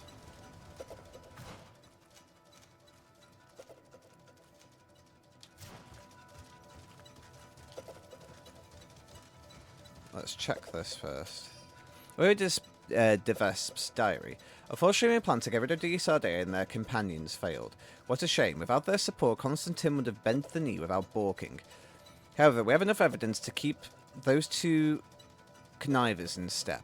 Yet I fear that my plan will be difficult to implement. Even if I do manage to make those two obey, the former governor and the other de Sardet family loyalists still hold sway over the colony here and could jeopardize my plans. Alas, I've run out of poison. But I've spotted a few plants in the area that could be of use. Once Lady Morange is out of the picture, I'll get rid of the others, and then all we'll have to do is rise up and take our places at the head of the city. Father will be surprised, but I'm sure he'll be proud. Okay, so yeah, we need to save Lady Morange as well. Okay, so we have the seal. This fake seal is very accurate. I wonder how many other contracts the Devesps have forged using this method.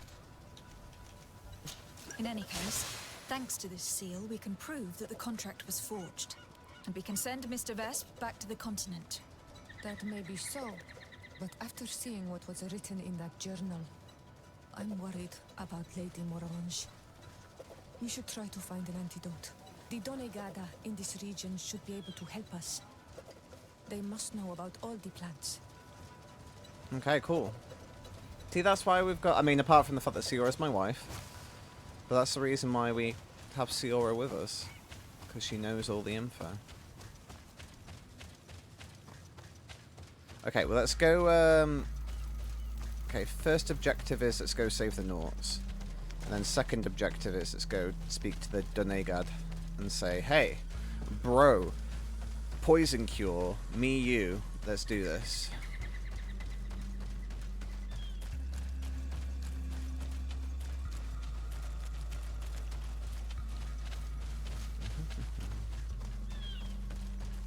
Oop, I'm stuck.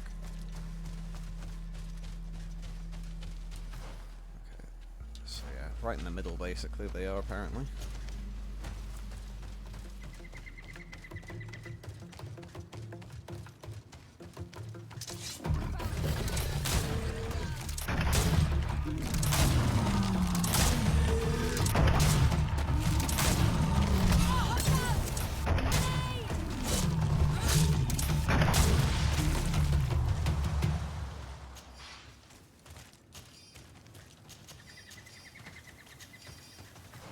I put my super pistol back on as well, just for the lols.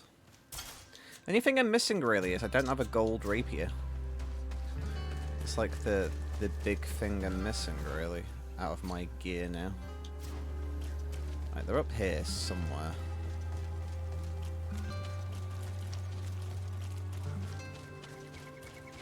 Just need to try and find them. Oh, here we go. Yeah, I'm not going to be subtle about this one.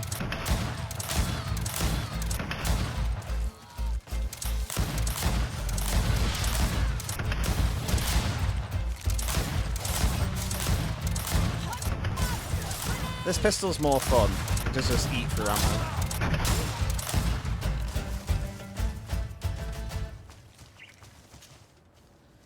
Okay, yeah, keep killing the cells. So yeah, we had to kill these guys anyway. This one wasn't a one where we could just sneak in and out. Notes on Governor Cornelia. Mother Cardinal Cornelia. According to Ptolemy's records, Cornelia was born... Oh, wow, so they got fucking dirt on everyone. I mean, they did tell us that. The Mother Cardinal comes from a high-ranking, deeply religious family, and therefore had fully mapped-out future in the hierarchy of Ptolemy. In spite of certain setbacks in her youth, our informants tell us that she was a regular customer in places of sin. Yeah, she was. However, she apparently governed over all demons once she entered the Order. Apparently, being the operative word. Simmons has told us that the orgies are organised in San Mateus, and the Mother Cardinal is involved in one way or another. Finding embarrassing proof on her dealings shouldn't be very difficult, and she'll fall into line. Mates, we've already been there. You guys are just way behind the times. We've got all the dirt, we've got all the allies. Oh, so that's interesting. So this dirt on Governor Burnham could get him to switch to our side. Governor Burnham was born in Alsad 164 after the foundation of the Alliance. Born to a powerful family, Burnham was first renowned as a great mathematician and philosopher. He wrote several books before turning towards diplomacy and being anointed governor of the young Alliance colony of thirteenth. We failed to find any interesting details about the governor himself. He seems to be a rather peaceful man. However, we could easily make trouble for him by supporting his rival, Kurnaz. Their faction is growing more and more powerful on the continent. Kurnaz has long wished to replace Burnham. Until Burnham is sent back to Alsad supporting the native rebels... Until Burnham is sent back to Alsad supporting the native rebels with whom there are war, which should suffice to occupy him. All this dirt collected on each of us to better cause trouble. We must stop them, de Sardet, or the island will get thrown into chaos before falling under their control. Yeah. Well, we've got all the dirt now, which is good. I just need to free the Norts. Hey, is someone here? We need help! Help!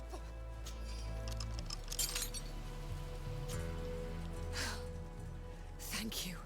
Thank you immensely for having freed us. Had we stayed here, those lunatics would have killed us. They already killed one of the men by giving him some kind of potion. Yes, Aurelia de Vespe came, with a smile on her face, and poisoned one of our men. To test the effects of a plan. That's what she said. Did you see or hear anything which could help me while you travelled here with Aurelia de Vespe? That woman is very secretive. She isn't the kind of person who speaks of her plans in front of those she treats as servants. I served her in her cabin. Every time I came in, she slipped the documents she was reading or writing in special chests. However, one day I heard her talking to one of her followers. She told him that with all the information they had gathered, they would easily take over the island. She clearly spoke of bringing the other governors to their knees with the information she had against them. She wants to blackmail them. She probably kept us locked up here because she knew that we had heard her plans. That's undoubtedly true.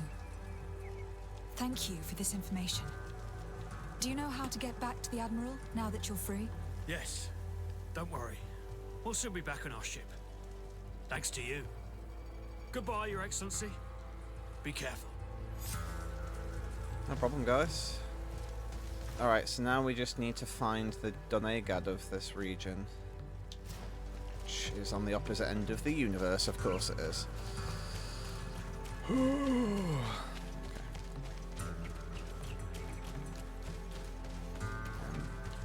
I think we can go this way, can't we? So yeah, this just takes us a long way around, I think. Oh no, that takes us to the den, so we have to go back this way, right, okay. The confusing thing about this area is the map isn't the best at telling you what is a walkable path and what isn't. So in areas like this, where it's like a big open zone, but then there's stuff in the way and you can only go down certain paths, it doesn't really tell you that. So like, the maps are smaller than you think they are, but it's hard to tell where you're actually supposed to go sometimes, just because of the way the maps are designed.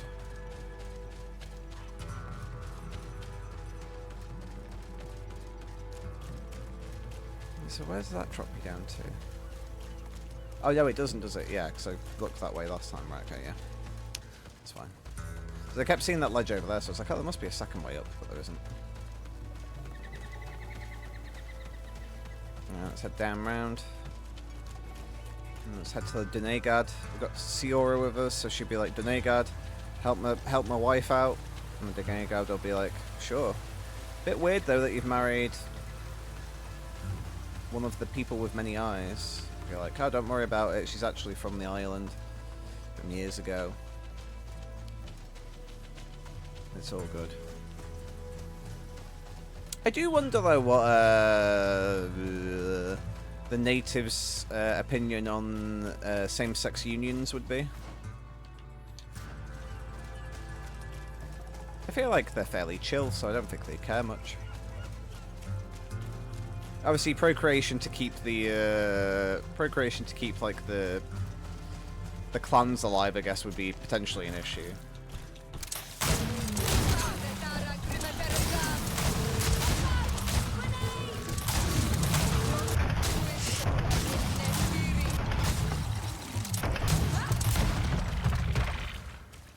So I started blasting. I presume they'd be fairly chill about the whole thing.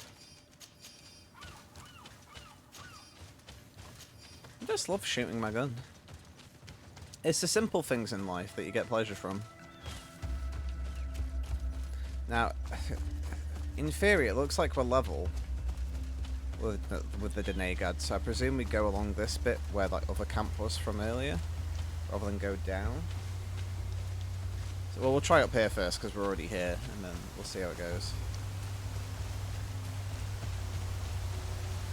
Because the thing's here, but that could be underneath this bridge or on top of this bridge. It's hard to tell. Although the way it's looking, I'm going to say probably underneath this bridge. Yeah. Alright, well. We'll just have to go the long way around. For a change, I'm not going to fight you guys. I feel like I've murdered enough of your species. I'm starting to feel a bit bad about it now.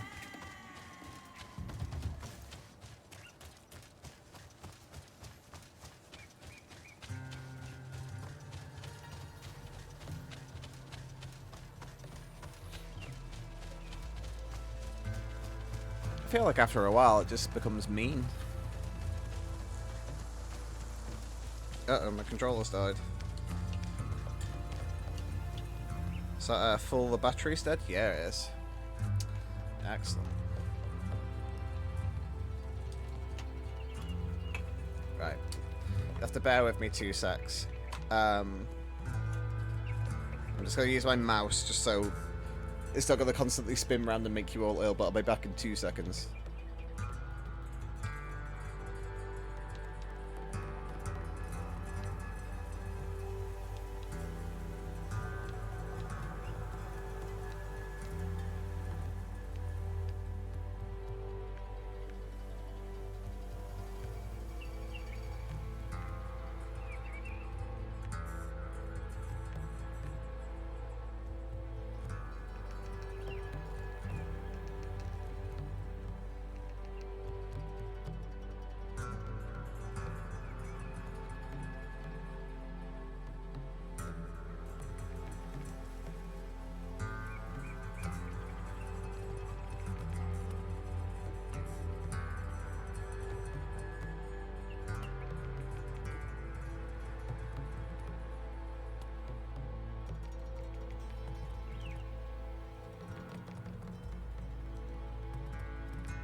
Okay, we're good.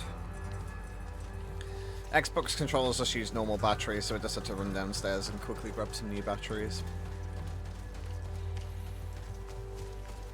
But we're back. It's just when I started running into a wall, I was like, "Is the game broke?" And I looked down, and then the light wasn't on my controller. I was like, "Nope, just ran out of battery."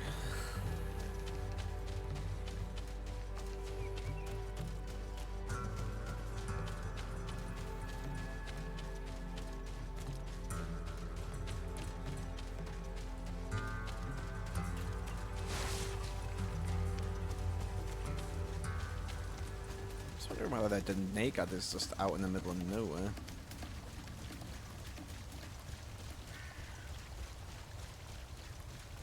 Hello, sir. Oi, Onol Manawi. Hello. Bertirtumat. I'm Vad from the Beraignodas clan. I need to speak to you. Burtir tumad donegada. Bertirtumat, Siora. I hope your friend will be able to help us. I've heard people talking about you in the village, and Dunkas respects you, so I'm sure you'll understand. What is it? This land has been sacred for generations, and only the Donegader of our clan can come to calm the anger of Enon Milfrichtimen. This is where he spilled the burning blood of the land to destroy our enemies. The sun trembled and the sky was black for days. It is madness to come back here, especially for Renaigse. You must leave and take all the other Renaigse with you. Do not fret. I intend to ensure that they don't stay long. Neither here nor on this island, for that matter. I hope so, Onol Manawi. Because we can already feel the anger rising up to Credennis. And many would die if it spread. And these Renaigse don't understand anything. They're multiplying like flies. No sooner had the ones in black arrived from the sea than others came from the woods to surround them. And now here you are. I promise that these lands will soon find their peace. Do you have anything else to ask us? Much easier than PlayStation. Yeah, I mean, with a PlayStation controller, I'd have to plug it in, which is fine. Just means I'd be wired into somewhere. But yeah, it's all right. It's fine to just like swap out the batteries. And it's just done, no problem. You said that this region was sacred. Could you tell me more? What happened here? Of course. It is good for the knowledge of ancient times to be available to all. Teka, tell the story. A long time ago, as I'm sure you already know, the people of the sea emerged from the waves and began to destroy our island. They built houses here and began to hollow the cliffs. When our kings and queens went to pray in the heart of the island, Enon Milfrichtiman didn't just send the guardians. His anger was such that his heart caught fire, and a long trail of burning blood spread all the way to here, destroying everything in its path. The people of the sea were destroyed here in but a moment, and we learned to fear the volcano's anger. Since that day, us Bereignodas have watched over this place to ensure that that amount of anger never returns to Enon Milfrichtimen's heart. Do you have anything else to ask us? Yes. I actually need your help. I'm sure you know all about the plants in the region. Do you know of any that are poisonous? The leader of those who came here plans to poison one of my friends. It's true that the leader left the camp at one point. She stayed in the woods for a while. If it was poisonous plants she was after, I'm sure she would have collected Sardet leaves at this time of year. It's a slow but horrible poison, which causes a great deal of suffering. But the antidote can be found in some roots that we know well. You're in luck. We have a small bottle. Anyone who drinks it quickly after being poisoned will survive. Thank you. I am infinitely grateful. Do you have anything else to ask us? I'm good, thank you so much, Thanks guys. You've been again super for your helpful. Goodbye. Kwa'awalamseg onol Manawi. And don't forget, those Renaikse need to leave. Alright, we're all geared up. It's time to go kick ass.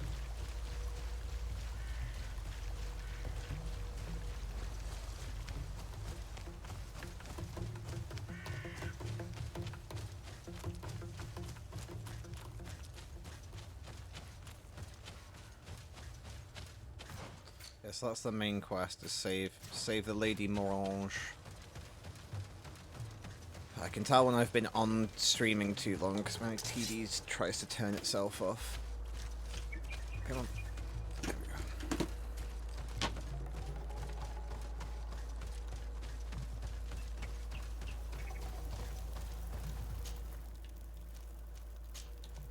Right, let's go kick ass.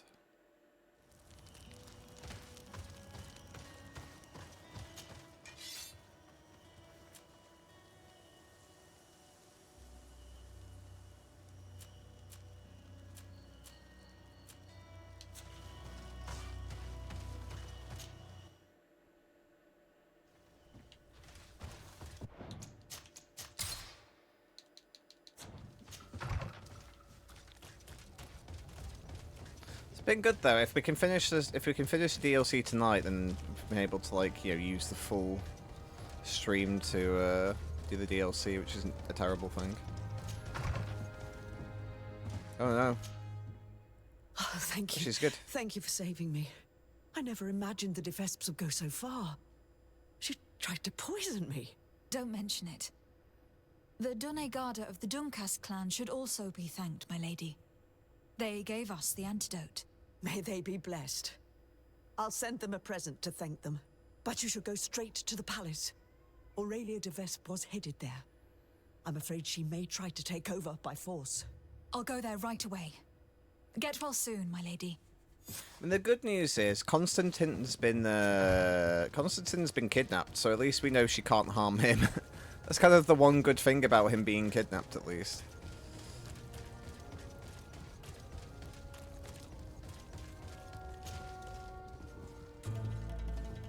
Aurelia de Vesp. On behalf of Governor Constantine d'Orsay, you are under arrest. Oh, really? Hardly surprising. Typical of the d'Orsay family's underhanded methods. On what grounds, might I ask? Firstly, for fraud and forgery. The wedding contract you gave us is a fake. Your lies are as dismal as they are desperate. The contract bears the seals of both my father and your prince. Is he trying to back out? Or has his idiot son simply decided to disobey him? Neither. The d'Orsay seal upon this contract is forged, and I can prove it. Here. This is what was used to seal the contract. A cleverly made counterfeit we found in your camp. That seal proves nothing. You probably made it yourself to undermine me. That contract could not be more authentic. The same, however, cannot be said of your noble lineage. The second charge made against you is the attempted murder of Lady Morange. Are you also going to deny that your men attacked her? This is a very serious accusation. I assure you that I had no knowledge of any attack on the former governor. And if an attack did indeed take place, I am certainly not the one responsible. Is that so? Then why does this journal, written in your handwriting, say that you wish to rid your city of all d'Orsay sympathizers, and that you'd found the perfect poison to do the deed in the forests surrounding your camp? Thankfully for Lady Morange, the Donegada living in the region gave us an antidote. A journal only conveys thoughts, not facts. Don't tell me you've never wished for someone's death without actually acting on those thoughts. And more to the point, who's to say that journal's genuine in the first place? Your so-called evidence, Mr. Sardet, is but a pack of lies. Lastly, you are accused of having sequestered and murdered the Nauts who brought you to this island. Another baseless accusation. I don't know how you could possibly prove my involvement. As it happens, we freed the survivors, and they are very willing to testify against you. For all the charges set against you, you are under arrest. The malachor upon you, de Sardet. I greatly underestimated you. How wrong I was. I should have courted you and made you my ally. Together, we would have been unstoppable. You should have courted me, miss. Very well. But you've What missed are you out. going to do with Now I have a wife, Siora. We'll be imprisoned here while we wait for the Congregation Council's ruling. Go on. Lock her up. Yeah.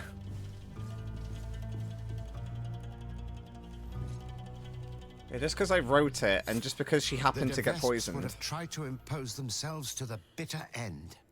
It's fantastic that you gathered all this evidence. We won't have a ruling from the Council for months. Years, even. But I'm sure the De Vesps will pay a heavy price for Aurelia's folly, and the D'Orsay family will emerge greater than ever. Anyway, you should destroy the documents you found.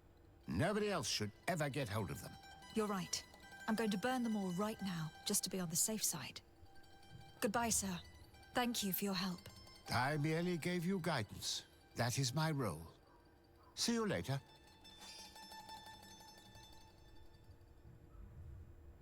Oh, we've got a bunch of De Vesp armor.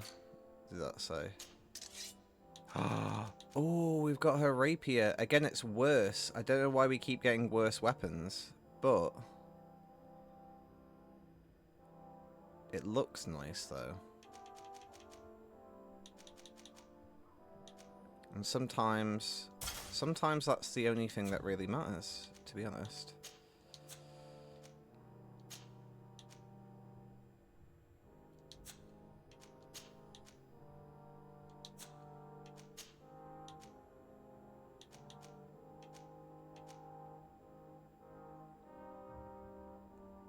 I'll be honest, the rest of the stuff's a bit plain looking, to be honest, but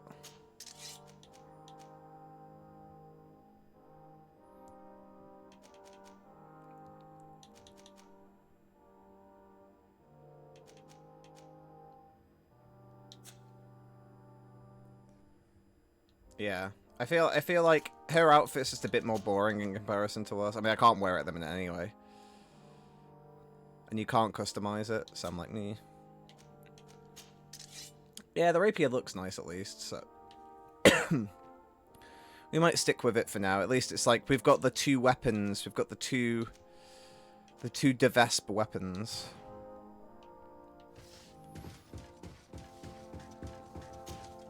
Now I'll just put the armor away. Awesome. Well, yeah, that worked out pretty well. Basically, the DLC's taken us about 4 hours to do, just a little bit under, but.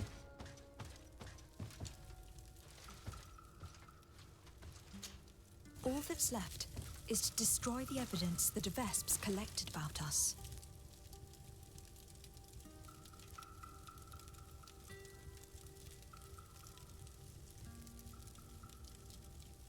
Yeah, burn the files about the companions.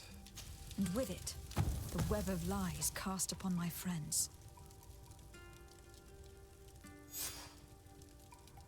Oh, I got +1 reputation off everyone. That's cool.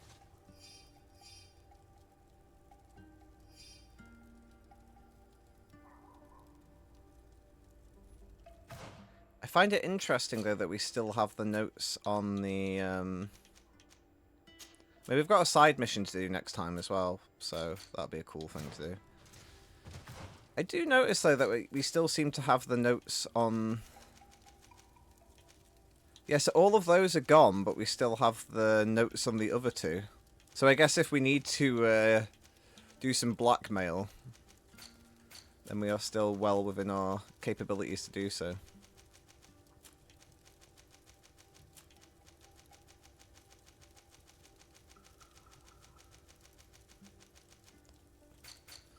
Cool. Alright. So let me put this stuff in the box then. And then we should be good. So De Vesp hat, De Vesp, De Vesp. Cool. Yeah, so I can in theory use this now. If I wanted to just have a big F-off sword that does stupid damage. Doesn't really suit my style though, but... Oh, that's interesting. That is still an agility weapon as well. Even though it's a two-handed weapon. Whereas that one is strength-based. Interesting. Huh. I could just have a massive weapon, but yeah. Oh, that's a good point. I wonder if we can use that one now. We can. It's worse than the other armor we've got on at the minute, to be honest, but we could, in theory, wear the fancy merchant outfit. No. Which is interesting.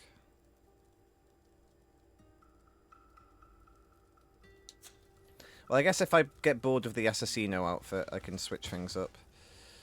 Alright, compose my team. Well, after it's been emotional. We've actually spent a little bit of time together. But now, I must bid you adieu.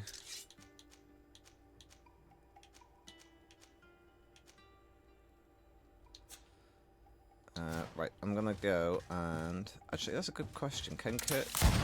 Sorry, Kurt. Just shot you in the face. Jesus. Can he use that one now? Oh, he can. Excellent. Great. That's the only reason we had that other sword is because Kurt couldn't use that one yet. Poor Kurt. We break his heart. So we break his heart, sleep with somebody else in front of him, and then we shoot him in the face. Yeah, that was purely accidental, though. He's a top lad. You like him, really. Have you seen it? Right. So I'm just going to sell all these as well, to be honest. I'll keep the steel rapier, but I'm going to get rid of the others now. Keep that, get rid of that. Everything else in that regard's fine. Get rid of that, get rid of that. Alright, purchase. Okay, expedition leader's hat. Great, cool. Still just have no armor that I want. It is crazy. I mean, that's the reason why I just bought a bunch of armor randomly. See you soon. Come closer. Alright, well, I think we'll wrap up there for now then, really. We've got a fancy new rapier. Got 2 Devesp weapons. Got an assassino outfit. So I think that's a good place to end it.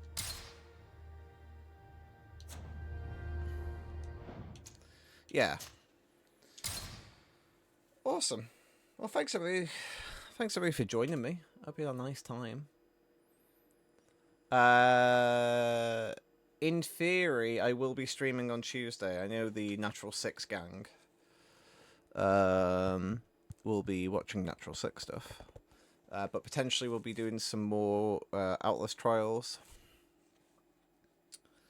And then Friday will be more of 100 Line, and then Sunday will be more of the Greedfall. And then it's Super Bowl. I don't know if I'll stay up to watch it, to be honest, because I'm not going out for it because I'm in work the next day. But I might stay up for the first half. Maybe we'll see how it goes. Oh, God, I'm tired. But yeah, so you have all that to look forward to next week. What song do I want to play is the real question. I've got hiccups. Tell you what, I'm going to go out on one of these, and the question is...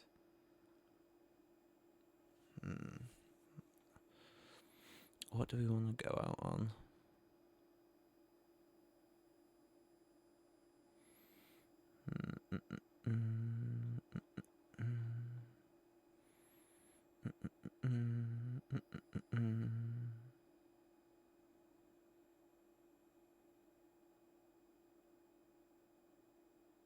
Okay, yeah.